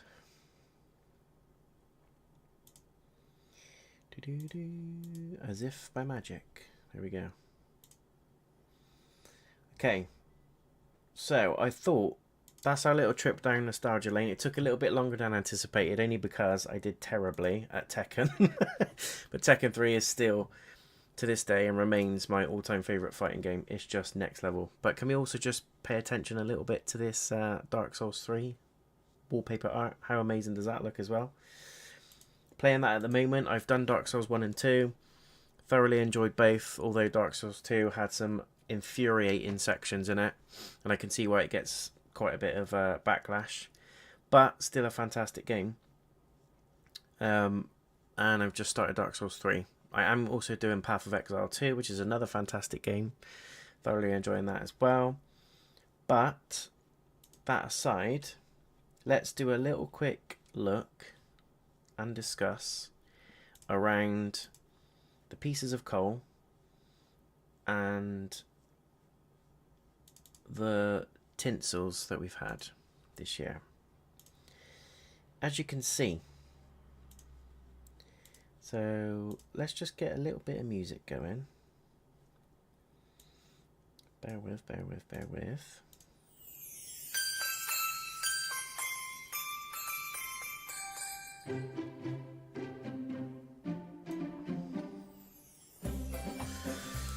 Right, let's see how we're doing.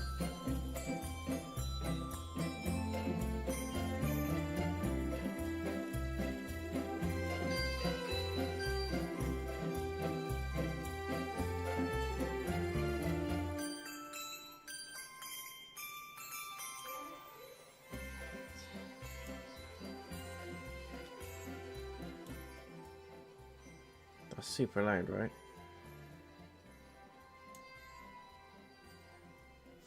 Right, just a little bit of background ambience, just so it's not me talking. But anyway, this is my little touch on the Baubles this year. So my not so great moments, my things I didn't really enjoy about what we did on the channel. And it's going to be brief, it's going to be informative, I'm not making it formal, but this is the balls of the year. This is stuff that I wasn't particularly happy with, that I might have had high expectations for, and when I actually got around to playing it, didn't like it. First one is Life is Strange Double Exposure. Now, all of these games I'm going to add, all three of these games, I've done a full game playthrough on the channel. So if you do want to go and watch it, make up your own mind, absolutely fine. But this is just my personal opinion. This is Santa's naughty list. This is why Santa is here today, to explain to you that Santa isn't always a happy man. I'm talking balls. I'm talking balls now. But Life is Strange Double Exposure. First and foremost, fantastic looking game. The story is all over the place. Multiverse this, multiverse that. What's real, what's not real. And I don't mind that if it's done well. But also it's been rammed down our throats in so much media, in so much of our movies, TV shows, etc. I'm just sick of it. So I didn't like it. I thought the storytelling was lazy. I didn't relate to the characters as much in this one as I did the other games. And don't get me wrong, I'm not piling on Life is Strange. I think as a whole, they are some of the best story games out there. But I feel as time has gone on, they've got quite bad. So Life is Strange 1, excellent, up there with one of my all-time favourite games. Alongside Life is Strange 2 with the two brothers. Separate story, but kind of set in the same universe. Separate characters, etc. Another fantastic game. Life is Strange 2 Colors was okay, and they did sort of like a prequel Before the Storm type game as well, which was about Chloe's story and how that happened. There was some DLC. That was good, that was enjoyable. But when we got to True Colors, it starts to dip. Now the story overall in True Colors was great, really enjoyed it. Loads of plot twists and turns. Characters not as strong, and this was the same with this one, except in this one the story was weak as well. So for me, I had very high expectations for Life is Strange Double Exposure, but unfortunately it fell flat on its face at the table, which is a shame. But hopefully I can see them doing another game. They've set it up perfectly for another game, hopefully a final one, because it needs to be wrapped up in a little bow and put under the tree, because I think it's been done for now. Been done to death. But moving on, the casting of Frank Stone. So this is a Supermassive Games game. That's the name of the developer, and they've done games like Until Dawn, they've done Man of Medan, Little Hope, House of Ashes. They've done a ton. They've done an absolute ton. Dark Pictures Anthology, all that stuff. All the above, The Quarry. So I was expecting great things with this one, because it's set in the universe of Dead by Daylight. The killer is Frank Stone. There's a whole story around the sawmill and all that kind of thing. It was a perfect teen horror killer type game. It was set up to be that way, at least. Unfortunately, again, very, very short. Characters are kind of dismissive. Some of them are great, some of them are just annoying.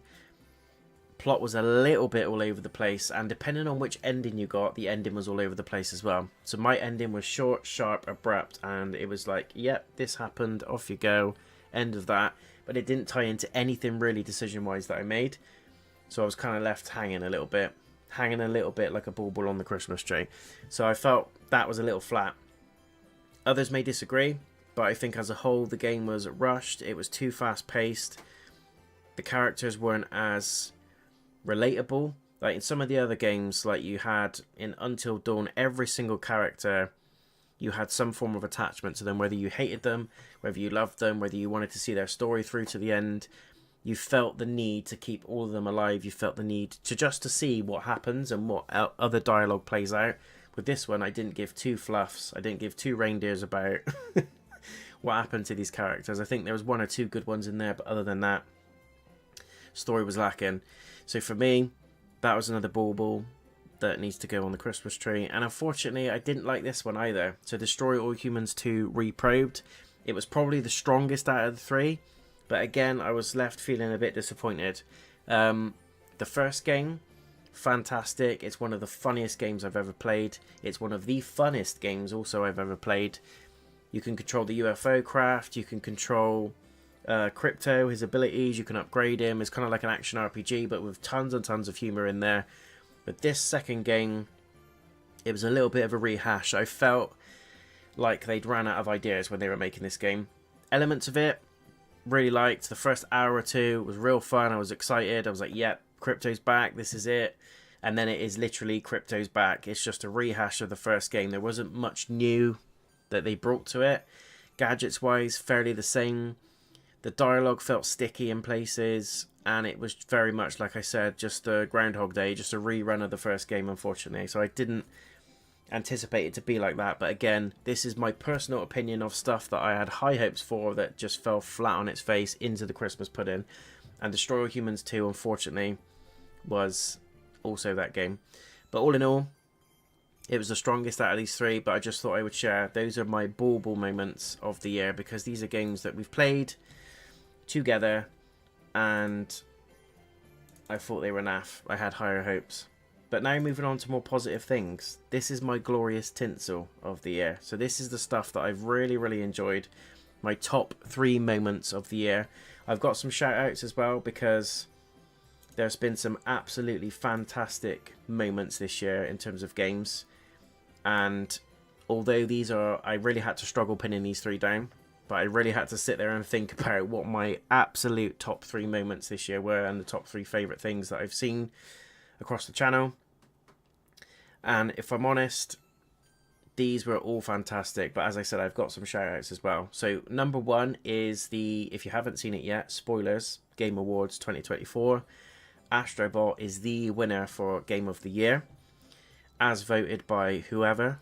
I personally feel that it shouldn't have won Game of the Year, and I'm not just saying that as a fan of Black Myth Wukong and a fan of FromSoft and a fan of those sorts of games, but I think the reason why Astrobot won, and I could see why it won, is because it appeals to more age ranges, whereas Wukong is designed for certain types of players, hardcore, punch yourself in the nuts. I love the difficulty, boss simulators, grinding, learning the ropes, getting smashed over and over again by enemies, but learning along the way. That doesn't appeal to everybody. In fact, it doesn't appeal to most people. Most people just want to pick up, play, not stress, and enjoy their experience. And Wukong took you on a ride. There was elements of that game that were great, elements of it that were really, really difficult, which I'll talk about separately about Wukong in a second. But this is why I think Astrobot won Game of the Year, because it just pleased more in the age range. A 3-year-old can pick it up and enjoy it and play it and not be bad at it. A 15-year-old, a 50-year-old, do you know what I mean? And you can range from all types of gaming experience, but this is a very, very easy, very beautiful, perfectly sound, well put together and designed masterpiece of a platforming game. I think it's the best platformer on PlayStation, I'm going to say that. So was I peeved that Astrobot won Game of the Year? No. Personally though, I wanted Wukong to win it, but that was just my personal wants and wishes to Santa. But I appreciate, respect and understand why Astrobot won it, if that makes sense. So Astrobot is one of my top 3 games of this year. Again guys, I've done a playthrough of all 3 of these games, so I'm coming from a place of someone that's absolutely rinsed all 3, completed all 3, I got the Platinum Trophy on Astrobot, so I did all the side quests, all the side content. Final Fantasy VII Rebirth I completed, went through it a second time, played out different choices. Not much changed overall, but played out slightly different choices. Wukong, I'm just going back in now after the free update, where you've got the boss costumes and things like that, and they've got a map now finally. So if anyone's ever debated a time to play Wukong, now is the time that it's easier to play, because you now have a damn map. Us guys, the OGs, when this first came out, we didn't have a map. So trying to run around, trying to find all the relics, where stuff is, where a certain boss is, where an area is, have I done that, where's this? We had no damn map. So enjoy the map, guys, because we didn't have it. Merry Christmas, you get a map. We didn't have one. Am I sour? No. But yeah, it's Astrobot is very well deserved. Hats off, I tip my Santa hat to it. It's a fantastic game. Very, very good. Great sound design, good throwback to nostalgia. Loads of stuff in there that would appreciate and nudge and warm all fans of PlayStation, because it throws back to the PS1, 2, 3 era, the VR, the Pocket Station, all the accessories, the Portal. And you've even got certain sections where you play as like Nathan Drake as a bot, you've got Aloy as a bot, and Kratos as a bot, and they've got their own little sections within their own sub-worlds as well. So it's fun, it's cute, it's fun, the sound is great, the design is great, and the level design itself is absolutely peak material. Not only that, it weaves in beautifully with the DualSense controller, and you can get a solid 10 to 15 hours out of it if you kind of go at a decent pace. You're not too bad at the levels. If you suck a little bit at platformers and you want to really take your time and looking at the detail and picking apart every little secret in every single level, you're probably going to get easy 30 hours out of that game. So I think it's well worth the money. The next glorious piece of tinsel was Final Fantasy VII Rebirth. A lot of people didn't like it. A lot of people said it was boring, too drawn out. I just say you're too impatient. You should have given it a chance. You know, well, everyone wants to be gripped when you first load up a game. I was, and I come from a place of absolutely being a full-on fanboy of Final Fantasy, so I do hold my hands up to it a little bit. I come in from a little bit of bias on this one, but the game itself was fantastic. In terms of the original Final Fantasy VII, this paid homage to it and then some. There was fleshed out areas. Some of the areas you could argue didn't need to be fleshed out. They were overdone a little bit. I do agree with that. But on the whole, the music, the characters, the combat design, the level design, the areas, the iconic moments were fleshed out, but they didn't like remix it or remaster it in a way that made it feel like it wasn't the same. That you still had that sniff of nostalgia in there, but it still felt new to newcomers. I personally thought it was great. I don't think it was as strong an entry as the first game. There was elements of it that could be improved. Strip out the fat, basically. We don't need all those damn side quests. We didn't have that amount of side quests in the first game. I know this is the modern era, but I would love to just have it narrowed down just a smidge. Just flesh out the story, throw in some more cutscenes, throw in some more mini games if need be, which this one had a ton of, by the way. Just do more of that stuff. And Queen's Blood, the card game, is fantastic. It's like a mix of Gwent from The Witcher and Triple Triad from Final Fantasy VIII's card game, if any of you remember that. So if you're a fan of the series, you need to play this. Play the first one first, though, because this one directly leads on from the events of the first game. But I had some amazing moments in this game. Some of the cutscenes are bar none, and it really pushes the PlayStation 5 to its max. I had a great time. Last but not least, my personal favourite piece of tinsel this year, Black Myth Wukong. Now, I'm going to be honest, this one wasn't even on my radar. I saw it at like a Games Awards thing ages ago, years ago even, and it was a glimpse of a monkey guy with a staff. I didn't care about it. I saw it and I thought, oh, that's interesting. Next. I honestly didn't even care about it. But within the first few days, I saw the hype that this game was getting, and loads of people were saying it's Souls-like, it's a boss simulator, it's, you know, a gauntlet of difficulty, and I thought, challenge accepted. I love the mythology of it all. Very quickly, for those of you that don't know, Wukong influenced Goku's character from Dragon Ball Z, which is why he's the Monkey King. You've got the staff on there. He uses the Nimbus Cloud. He flies to Earth in an egg and is born within a rock, that sort of thing. Comes out of a shell, and same as Goku's origin story. This is because Goku is based off of this guy, Sun Wukong, who is the Monkey King. And my god, is the story amazing. If you can get past the difficulty of it, because it is just a standard difficulty, you can't turn it on easy, you can't lower the difficulty, you have to go in and get smashed to pieces. And this is one of those games, guys, where you have to be patient. You have to learn the boss movements. You can't just go in button mashing, because this game will teach you a lesson real quick. You have to go in quite tactically. Some of the bosses and some of the enemies you can go in and you can sort of button mash and maybe get away with it. But in most cases, especially for the mainline story bosses that you have to beat to advance the chapters in the story, you're going to get absolutely schooled. You really have to learn their moveset, you have to learn their weaknesses, you have to play to your strengths. Some of them are weak against certain stances, some of the stances work better against some bosses than others. There's also secret little items within each chapter, which I didn't realise. So when I was facing the Wind Sage in chapter 2, I did it without the item that takes away the wind. And apparently once you get the item that takes away the wind, the boss is a pushover. I was hardcore because I didn't know that it existed. I was hardcore and I beat the Wind Sage without the item. I went in and defeated him after admittedly about 50 attempts, no word of a lie. It took me about 3 hours to defeat that boss. But the adrenaline and the glory that I felt when I did beat the damn Wind Sage, I was like, yes, I was near to tears. But I did beat it. But it's just to say there's secrets, there's side quests, there's other areas, there's things to explore. And this game does encourage you to explore. Don't go in and rush it because you're going to have a hard time. Take your time exploring. If you really struggle on a boss, come back to it.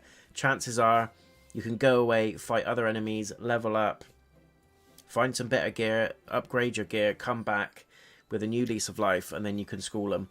I also did the secret ending, the boss ending. I defeated the Ershang or Erlang, the white coat guy that you fight at the beginning. He took me to town and back.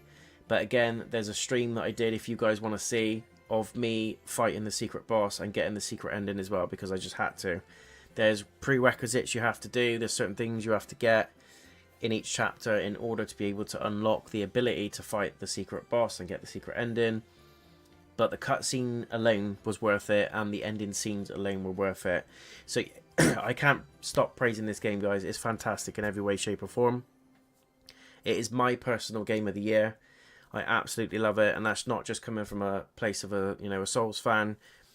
The sound design was excellent. The characters were amazing, and I love the mythology of it all. It ties into the Wukong tale.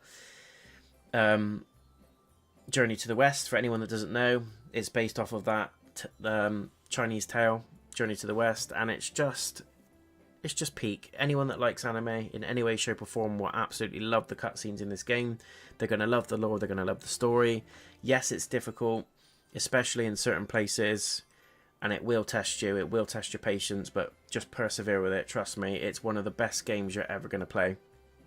And there's a reason why it was outselling everything, every man and his dog on Steam when it came out. It's one of the highest grossing games of all time, and it's easy to see why. My personal game of the year, Wukong, should have won at the Game Awards in my opinion, just because of the amount of effort that small team of people put in. I'm not saying Astrobot or Final Fantasy VII Rebirth wasn't great. I'm fans of both. Final Fantasy in particular is one of my greatest well-liked and favourite franchises of all time.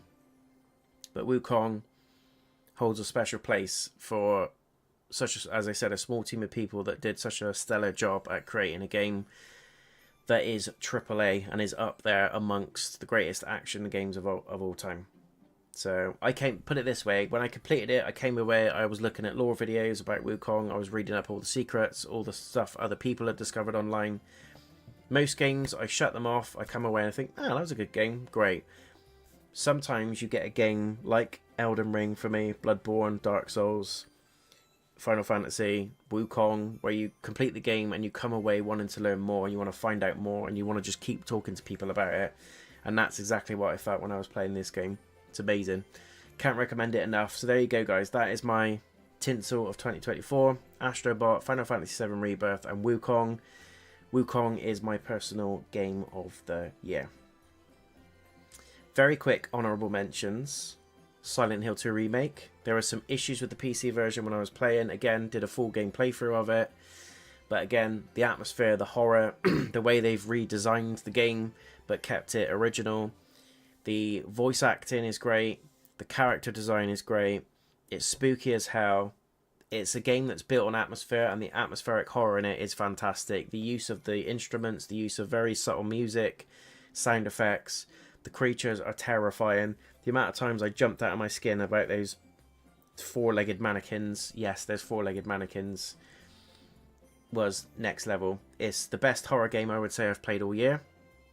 And it's up there with my top 10, maybe even top 5 horror games of all time. Really, really enjoyed it, and it was a solid remake. Another shout out is Bayonetta. That's a game I'm playing at the moment from the PS3 era. Kind of like a Devil May Cry type game, but it's hilarious. The cutscenes in it are crazy. It's basically about a witch that's got guns on her shoes, and there's a war between witches, angels, demons, all that kind of thing. Sounds crazy, and it is.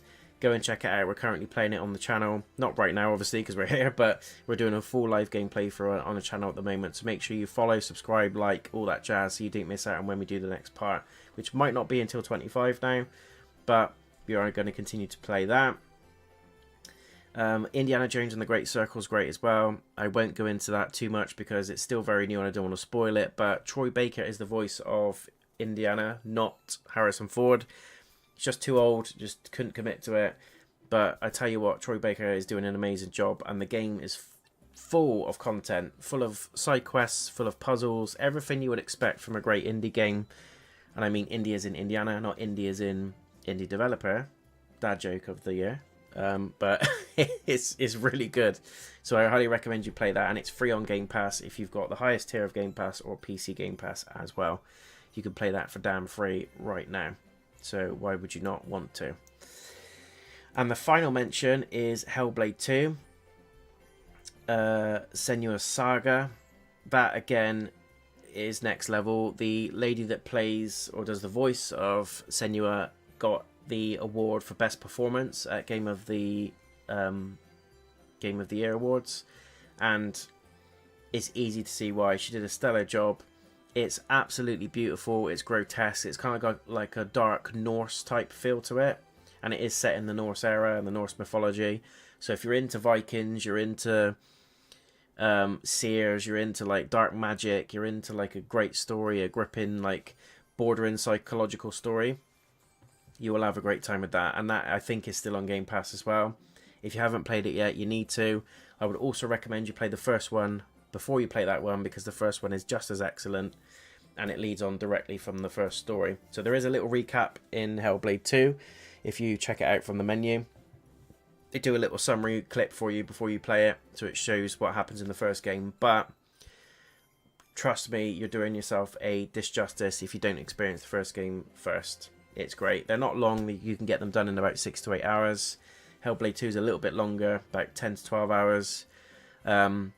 But there's giants in there, epic cutscenes, gripping audio. Probably the best audio I've heard in any video game, period. And I mean that from all generations of PlayStation. It's got the best audio I've ever heard. It's got real dark, hypnotic, witchcraft type music, but also the sounds and the voices that you hear is from people that have real issues, like real psychotic conditions, schizophrenia, all that sort of thing, where they helped the producers and the developers create the game design. So all the voices that you hear, that's actually what it's like to suffer from schizophrenia and all the other conditions that are mentioned in the game that Senua suffers from, paranoia and all that sort of thing. And it's creepy. But if you've got headphones on, you have to play it with headphones on. Put on your 3D audio, Dolby Atmos if you've got the setting, and it just pings around your head and it sounds like it's coming from miles away, right next to you sometimes, and it really makes you feel claustrophobic. It's really, it's amazing. I can't vouch for it enough. So that's my little sprinkle of Tinsel. Top 3 games, and that's my honourable mentions as well. So go and play Hellblade 2, Bayonetta, Silent Hill 2 Remake, and my top 3 is Wukong, Final Fantasy VII Rebirth, and Astrobot. My personal favourite being Wukong, obviously, being the nutter that I am. I love Souls-type games. I love combat, action RPG, boss gauntlet-type games where you've got to learn the boss patterns and things like that. Had a great time. Highly recommend you continue to enjoy and play. So there you go. That is my top 3 disappointments, my pieces of coal for the year, and that is my top 3 tinsels, my highlights of the year as well. So let's have a little bit of a laugh, shall we? If this still works. So what I've done now is I've formulated my favourite TikToks of 2024. Hopefully the sound's working. We'll check it in a minute. Yeah, I think we're good. In no particular order, and like I said, some of this is going to contain crude humour and all that kind of thing. I don't think there's any nudity in there, but it's going to have some suggestive stuff, some swearing. So kids that are watching and the adults don't want them watching it, now is the time to come back in about 15-20 minutes before we clock off and look at the wrap up. But I just thought these are ones that I've come across throughout the year that have really made me laugh, and although it's not a do not laugh, try not to laugh challenge, I will wet myself at some of these. I can see it happening, and I just want to share them because some of them have really picked me up and tickled me throughout the year, and there's nothing better than having a nice bit of comedy to fall back on, especially when you're feeling a little bit down in the dumps. So make sure you save these. If you want links to these, I can send them to you.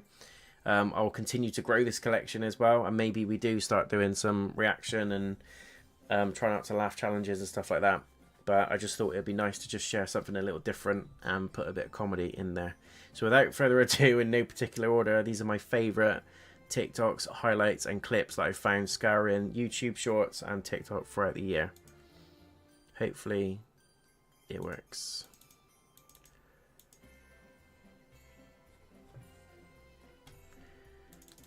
How do we get it to play?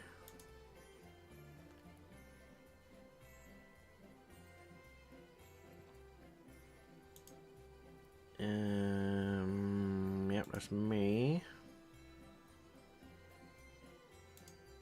Link sharing's on. How do we start it?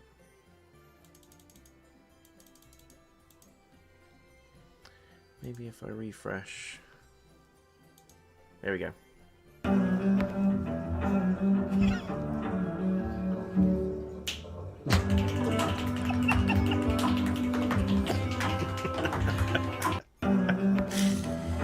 Of course. This is old. Hello there, gorgeous pussy magnets. Fuck me, I look like Brad Pitt today. Anyway, I really need a shave as well. Oh, anyone want to feel my face? Anyway, sneak peek of my summer dubstep that I've been working on. So this is exclusively to you guys on my Facebook page. Oh, exclusive. Nipple. Okay, so should we get ready?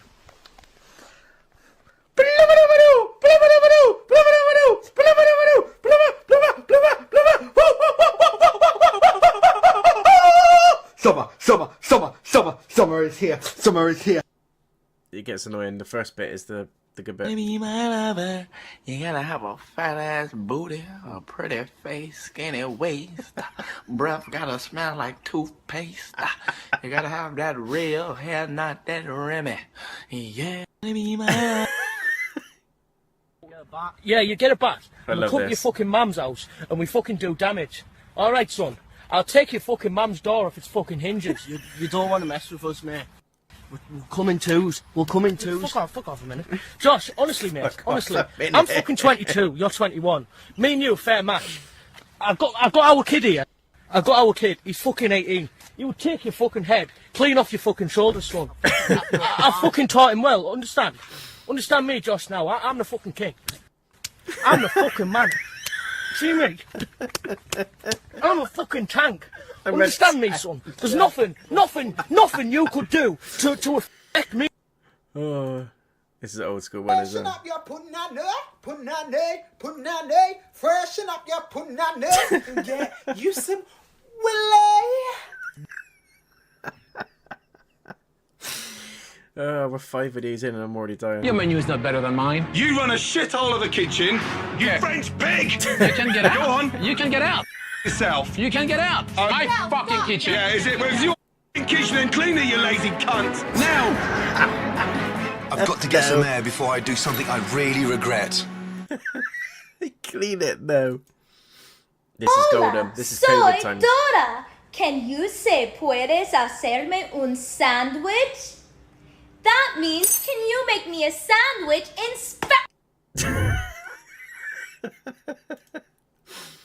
Get me to the fucking gym now. I'm an absolute fucking nutter. I'm gonna get fucking swole as fuck. It's some fucking traps. I want to upload loads of motivational photos onto Insta. Yeah, I've seen that one.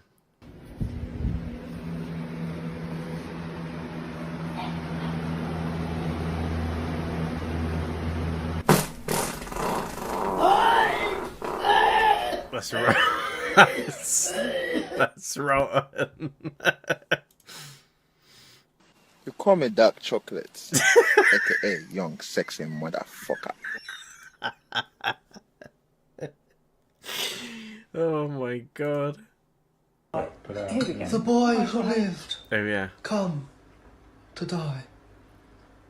I'm sick of this at every bloody meal. He does it at every mealtime with his family. It's brilliant. I'm going to pretend to be Dobby at the dinner table. Mother has given Dobby a sock. Oh, God's sake. Dobby is free. Get out, Arthur, for God's But Dobby still has some chili con carne.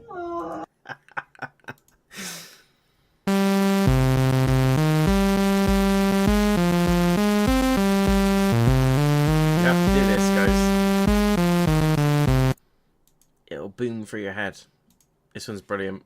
What do you do for work then, Meg? Oh, you've got some haters, you know.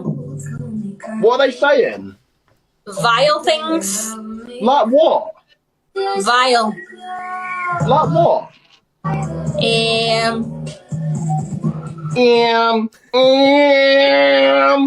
It's me.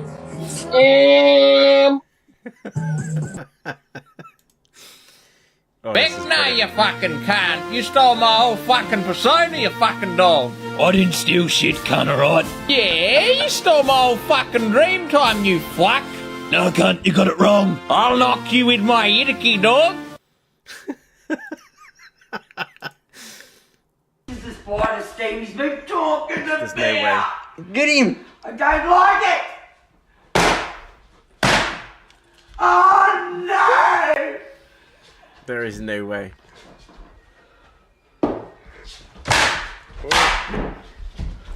Get it, Mum! Oh, Corey, help me! Help me!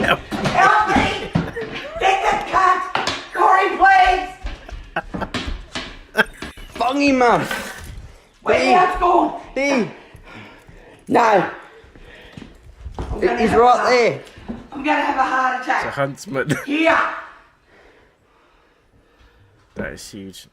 That is huge. Look at the size of You him. the fuck up! Let me see how big he is. Just kill the cunt, Corey! Wait. I'm gonna pick him up. Oh my god. She's cracking it with with the mop. Leave me alone, please leave me alone. Leave me alone, please leave me alone. Leave me alone, please leave me alone. Leave me alone, please leave me alone. कदों जाके मुकरना है 10 लाख डॉन. Leave me alone, please leave me alone. Brilliant. This is just random.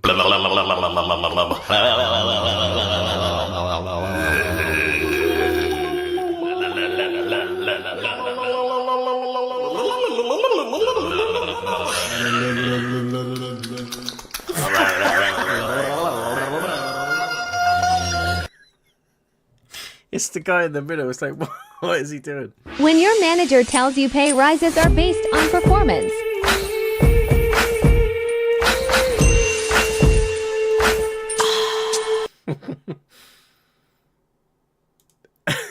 What is going on here? Breakfast!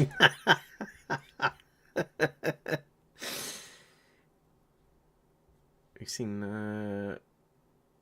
this is, remember this guy? Come on ladies, £1 fish. Come on ladies, I think someone said he got deported as well, which isn't great, but... £1 fish. fish. Have a look. £1 fish. Have a look. £1 fish. Very, very good. £1 fish. Very, very cheap. £1 fish. 6, 4, 5 pound, £1 each. 6, 4, 5 pound, £1 each. Very, very good and very, very cheap. Amazing. That'll get stuck in your head forever.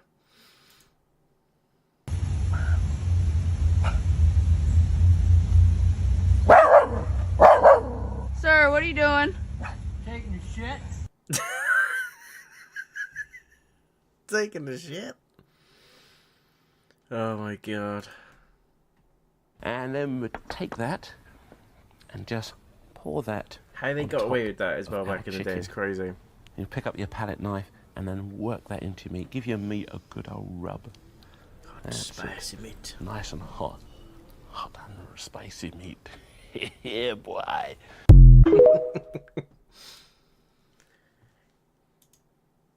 That's what I got given at the fucking park!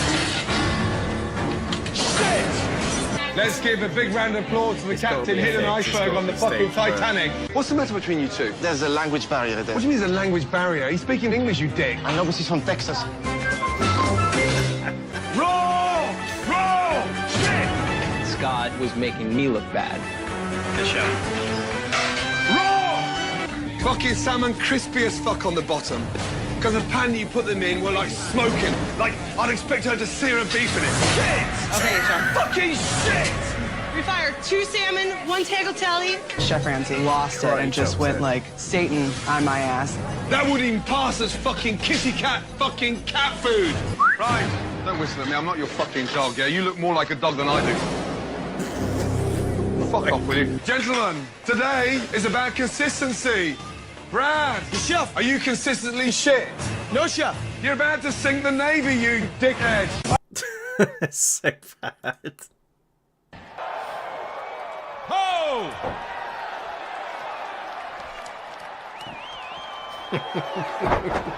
Anyone with kids has been there. Funny.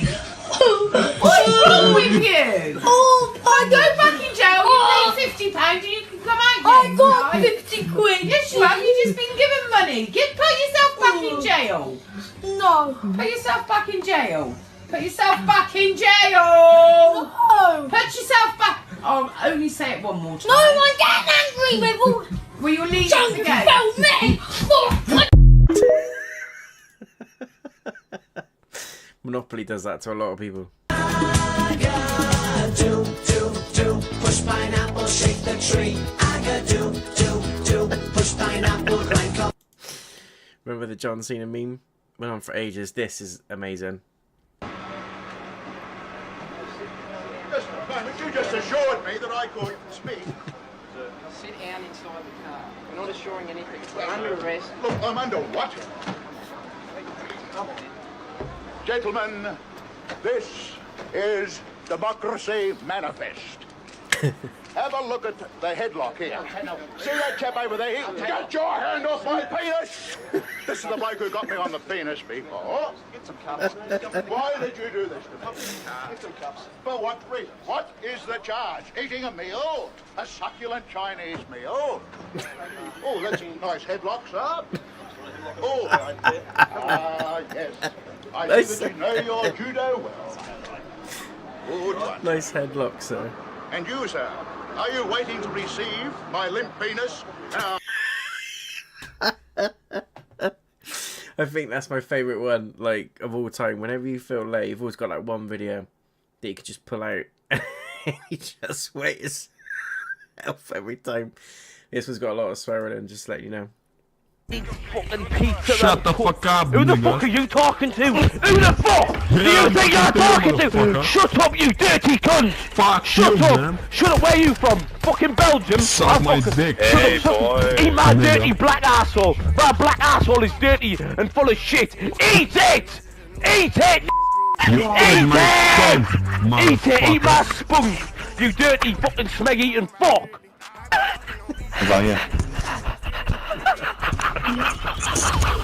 You just know that guy absolutely destroyed his controller after that. Scotch bastard. One of my personal favourites. Move, you lazy bastards! You fat bastard. Long with those bastards.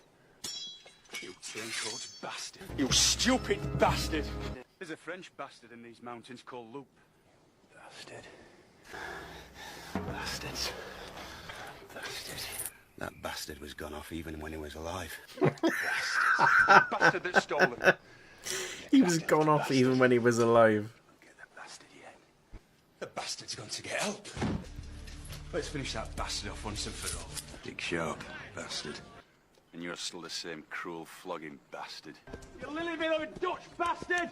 After the bastards that did this, where do you think? This is the bastard who set us up for the floggings. Bastard that knows how to deal with bullying bastards like you. You pink bastards do that. Oh, you little gutless bastard! Pick a sack, you miserable bastard! Stand by, you bastard! Bastard. Bastard. Any man comes between me and that bastard. I knew the bastard weren't to be trusted. Come on then, you yellow bastards. What's the matter, you bastard? I think I'd sooner the bastard he were. An hybrid bastard. He says it like way too much. Whoever wrote that script needs assessing.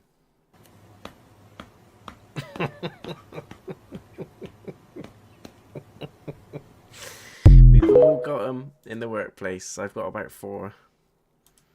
This is great. And as soon as they saw me, they came bounding over. And I just made it into the front door in time.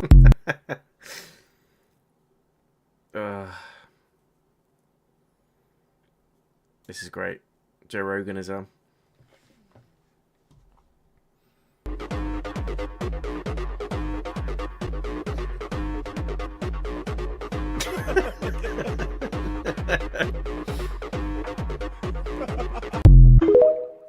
Amazing. I love this. The sexiest one of them all.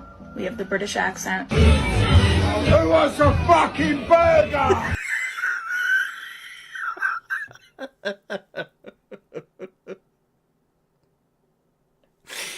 Oh my god. Again, we're here. So good. Very quick, very... So good. That was bloody Yoshimitsu with me earlier on Tekken. Right, my name's Patrick Fitzpatrick O'Leary, and I'm calling out to all you McFinnigan family. You're not the hardest bastards round here. You parked me fucking caravan on a nettle bed. You bastards, ya. You bastards, ya. I'll fuck... It's beyond true.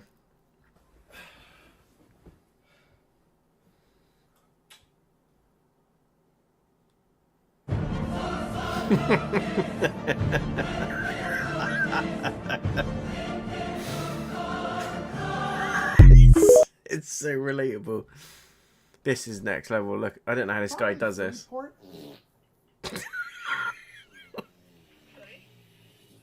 Probably from Freeport?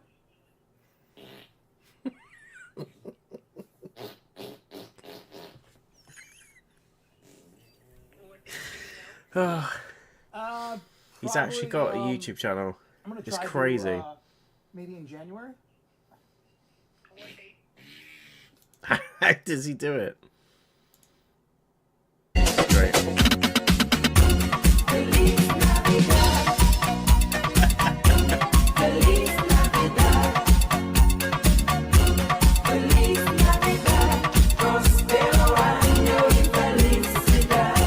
Just to feel good. You gotta have a feel good, man. This is great as well. I found this the other day. I got a friend that's like this.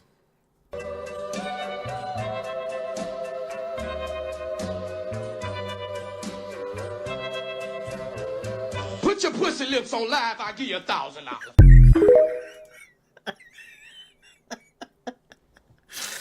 Oh my god.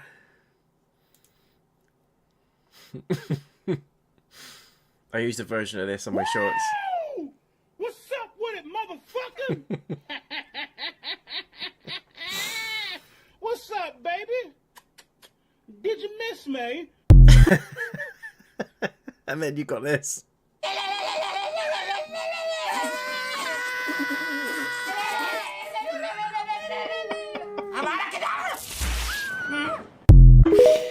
Oh my god. What is happening? R.I.P. Maggie Smith.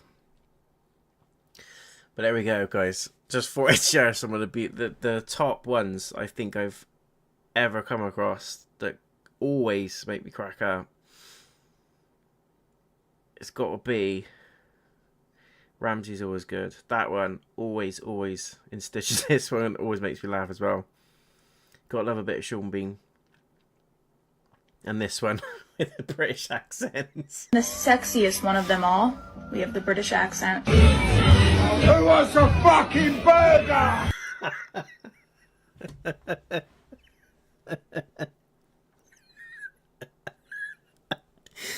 Oh, it's brilliant. It's so good. So good. Well, with that over, because I'm absolutely sweating now, let's move over to the final piece of the 2024 puzzle. So we're now checking out the 2024 wrap-up. So this is from Sony, so everyone gets this. If you've got a PlayStation and you've got a Sony account, PS Plus, whatever it is, you get these every year. Normally you get a nice little present at the end, an avatar, whatever it is. So let's have a little look. This is just a good way to wrap up how we've done on the channel. Place your bets now. What is the highest played game that I've done this year? 2008 is crazy. Makes me feel old. Oh, damn. In 2024, we played 63 games, 46 PS5, 17 PS4. From the start of my account, I've played 505 games. That's pretty good. Ken Follett's Pillars of the Earth. That was last year. This year even. Well, nearly a year. My God, it feels longer than that. That's crazy. Also a great game. Top 5 games. Always, it was going to be Call of Duty. It was going to be Call of Duty. I stopped playing it for a while when these sorts of games came out, but Black Ops 6 came out in October, so I've been putting in some solid hours on that as well. 26% of my playtime is on this, 245 hours. Elden Ring still quite high, 136. That was helping people, one, get through the game generally, but the DLC came out this year as well, Shadow of the Erdtree, so I was putting a lot of time in on that as well. Most of those 136 hours was on the DLC. Both for me, co-op, and I like going in, getting all the weapons, getting in all the spells, playing through it again to see if there's anything I've missed. I just love doing that, so it was a great time.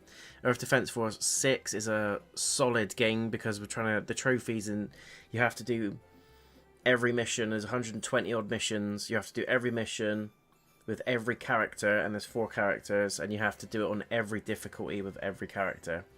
So it's going to be a long one, but me and my son enjoy playing this one. 69 hours, it doesn't surprise me at all.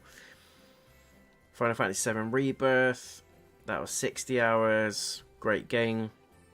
And the OG Final Fantasy VII, 47 hours. I did this off stream, this was just a playthrough I did on my own. I did actually get the Platinum Trophy on that, which I was quite proud of, because it was very tough to get. Especially when you got through 3/4 of the game, and there was one trophy that you have to do certain things to, i.e. the Bromance Trophy, in order to get Barrett to go on a date with you at the Gold Saucer. And I messed up 2 or 3 of the dialogues. I misread what I needed to do, and I had to restart the game again and go all the way back to that point in order to get the trophy. It was hell. I nearly gave up on it. I nearly didn't do it, but I just slept on it, and I thought, you know what? It's not going to take me that long. It's fine. So I redid it. But yeah, got the platinum on that as well. Sharpshooter, first-person shooter. You spent 30% of your game time keeping targets in your sights. That's down to Call of Duty, 100%. Gaming calendar. Game of the month, Call of Duty, was January. Final Fantasy VII was Feb. Hours logged 51, 84. March is Final Fantasy VII Rebirth. That's when it came out. Edged into April. Did a lot on the channel. Love Dark Souls. Completed that as well. Dark Souls Remastered. That was the first time I've actually done Dark Souls all the way through. Really, really enjoyed it. This is when the DLC came out for Elden Ring. Can't wait for the Elden Ring Night Rain game. I'm assuming it'll come out around this time because playtesting starts in Feb. So that gives them a few more months to iron it out, and it makes sense. If it comes out in June, it's going to be around the anniversary. Although I thought Elden Ring originally came out in Feb, but I might be wrong. But if they tie it into these dates when the DLC came out, we could be looking at June. Who knows? It's not going to be... it may be March, but playtesting's in Feb. It's likely going to be April onwards anyway. Black Myth Wukong, amazing. Wukong was my September game as well. Solid 2 months on that. Loved it. And this is when I picked up Dark Souls 2. Completed that now as well. Just started Dark Souls 3. And then this is when, end of October is when Black Ops 6 came out. And it's no surprise, the last 2 months, that's what I've been smashing. 66 and 20 for December. So it's dropped massively, but it's because I'm not overly keen on the camo grind. I've got all the diamond camos for all the ARs. I've got 1 diamond camo for the SMG, but I'm not really interested in it. I've done all the maps now. Zombies is great though, and it kept me going longer than I thought it would on it. Multiplayer is good. I still haven't done the story, to be fair, the campaign. I do need to do that. Now keep it going. These specially picked games based on your play profile. And there's some classics. So this is what's recommended to me based on what I've been playing. No surprises there. I am going to be doing some of the old school Tomb Raider games as well, the remastered, probably, because they're part of the retro content I want to do. But if there's remastered versions, we play those, right? So it makes sense. In 2024, we did 933 hours. That is insane. All on the PS5. 38 hours on the Portal though, that's quite good. 39 sessions, 13 games played. I mostly do indie games on the Portal. It's just easy to play when you're in bed. But planning to do more on that next year. 801 trophies. That is pretty impressive. 17 platinums, 149 gold, 235 silver, 400 bronze. The trophy level went up 24 levels in a year. That's pretty damn good, right? I mean, I don't care about all this, how many platinums and stuff like that, but that's pretty impressive. And our lifetime trophy count is 8,764. God damn. We like our games, don't we, guys? We like our games. Take a look at the trophies you earned along the way. Achilles. Summon Materia. Destroy Humans 2. Stagger an enemy. Road Bustle 2. There's some random stuff in there. I did the platinum for that one. Under the Waves, that was a good game. Dark Souls Remastered. Thank goodness you're here. That was hilarious. Black Myth Wukong, yeah. Scholar's Mate. That was like a really quick horror type game that was set within like a... Was it like a mental asylum or something like that? A hospital? I did it not that long ago for Halloween. It was alright. Really, really short though. And then we got Call of Duty on there. Destroy 50 aerial score streaks with launchers. Yeah. You got busy online. 226 hours of multiplayer. 33 parties joined. Didn't do any broadcast because obviously I do all my streams through the software. I don't do it directly from the PlayStation anymore. 14 messages, 6 new friends, and 91 share play sessions. That's pretty cool. You scored 14 campaigns. The star stuff is like been great, but then the 22 digital collectibles. I didn't realise they were split like that. But they paused it, didn't they, for ages. That's a wrap. Share and compare. Sharpshooter is the play style. I've got unlock awards as well. Whoever tries to attempt to get that, good luck. Redeem your voucher to unlock your PlayStation avatar and PlayStation Stars digital collectible. Nice. Nice, nice, nice. That's amazing. That is amazing. Well, guys, I think that kind of takes us up to what I wanted to do.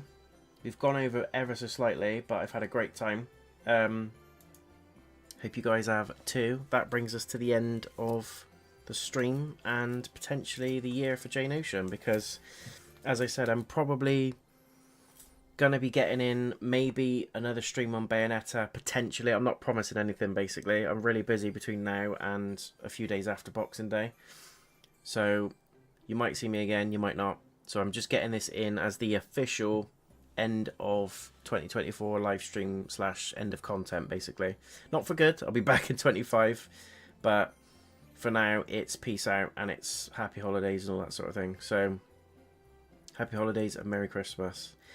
So just to kind of recap everything, loved dipping back into the nostalgia. Tekken 3 is my all-time favourite fighting game.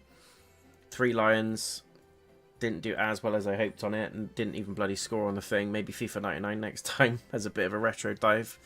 And Star Wars Battlefront 2 as well, the OG one. So I think more of that is going to come on the channel next year. Hopefully there's not big hitters that are going to come throughout the year, because this year was full of huge games that I wanted to play. Like Wukong, Final Fantasy Rebirth, it just took up a ton of time. Which is a good thing, because I don't regret it. I had a great time playing them, but it just meant that we didn't get to go into the nostalgia and the retro stuff as much as I wanted to. So this year, 2025, we are going a bit retro. We're going back in time. We're going to play some classics. I've got a ton of PS1, 2, and 3 games that I want to dive into and play. So we're going to be doing more of that. It's not to say we won't be doing anything new. If there is a game that comes out that I absolutely want to destroy, like Elden Ring, Night Rain, you'll be seeing a ton of it. But that aside, I'm going to focus on retro content next year a little bit more, because I promised it the year before. We only did a little bit of it, and you guys love the PS1, 2 and 3 stuff. Even the old PC stuff, I've got some old games that I haven't even touched yet that's just sat there waiting to be played. So I promise you we're going to do more of that for 25. Hope you enjoyed my little TikTok collection. I'm going to keep adding to them. Maybe we should just do every now and then, even part of like a watch party or something, or part of a live stream, a random stream that we do. We just check some of those out. Going to try and keep it a little bit more flavoursome, a little bit more out there, just so you guys can see some of the other stuff. So it's not just constant full live game playthroughs, which I know you enjoy, but it gives me a bit of a, not a break, but it gives me a little bit of a change of direction as well. Keeps me on my toes, keeps me thinking, keeps the creative juices flowing, all that sort of thing. Because you can hit a bit of a wall sometimes doing this stuff. You kind of sit there and think, so I just do another stream on that, another game. It just turns into the same otherwise. So I think doing new and fresh things, keeping it relaxed, I think will help me and hopefully entertain you guys as well a bit more. But that aside, top 3 games of the year: Astrobot, Final Fantasy VII Rebirth, and Black Myth Wukong. Black Myth Wukong is my personal favourite game of the year. Not so great surprises were Life is Strange Double Exposure, Destroy All Humans 2 Reprobed, and The Casting of Frank Stone. Quick shout out to the great stuff as well that I did enjoy that didn't quite make my list: Silent Hill 2 Remake, Bayonetta, and Hellblade 2 Senua's Saga. All fantastic games, can't rave about them enough. But that is us wrapped in a little bow, done for 24, guys. So one final thing from me really is just to say a massive thank you to everyone that's supported the channel throughout the year. All the new people, all the people that return, the people that comment on the videos, the people that put thumbs up on the videos, the people that share the videos, even the people that just lurk in the shadows. I know you're out there. I know you're out there right now, sat there watching, thinking, oh my god, he can see me. And yes, I can see you. Not really. I can't really. But even the people that lurk in the shadows, I appreciate you, because you're sat here watching, you're giving up your time, which is the most precious thing ever, to watch stupid old me play games, react, and all that kind of thing. And we've got thousands and thousands of followers now. We're edging into 7,000. Twitch is nearly at 1,000 because I revamped it and made it fit for purpose. I gave up on it last year, Twitch. I just didn't do anything with it, but I've revamped it this year. We've got some decent followers on there. Some still growing.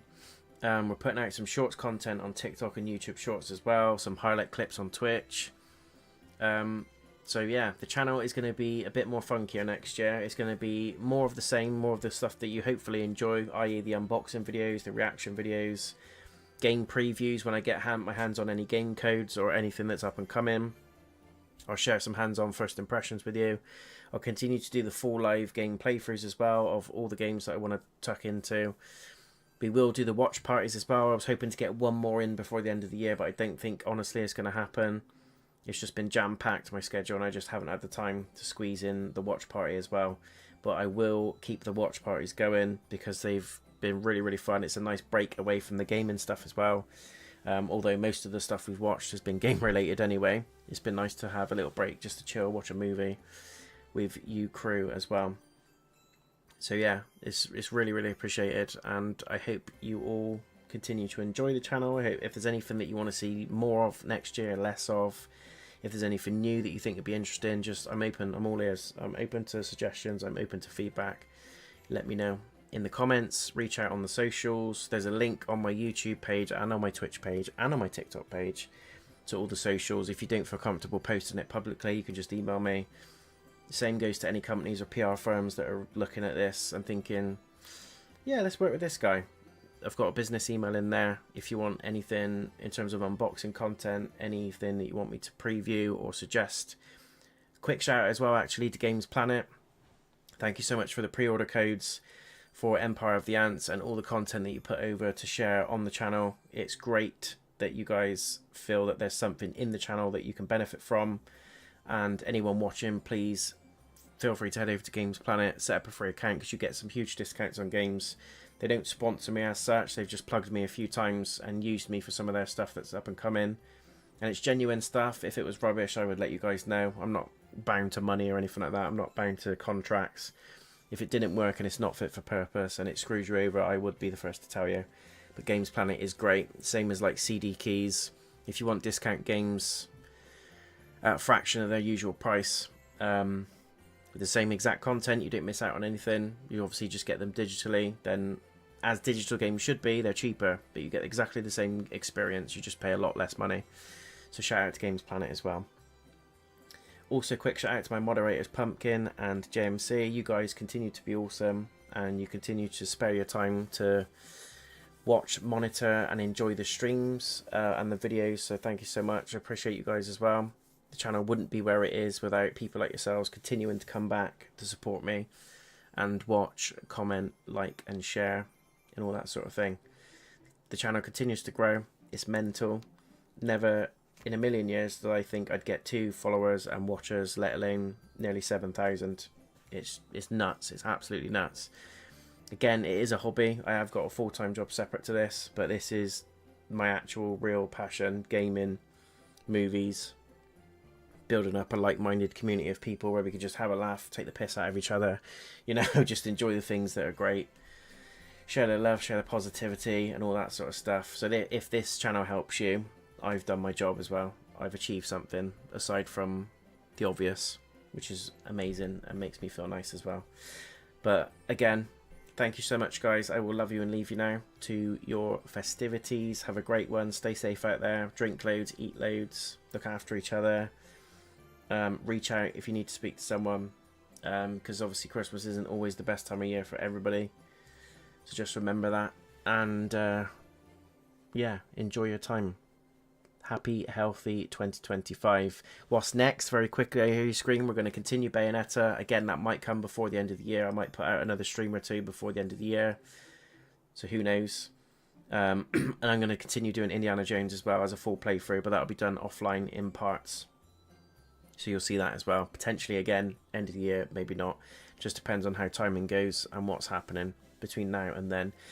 But if this is the last we see of each other, have a good one, and hopefully see you in 25. I wish you all the best. Take care, and thank you for everything, guys. I'll see you soon. Peace. Merry Christmas.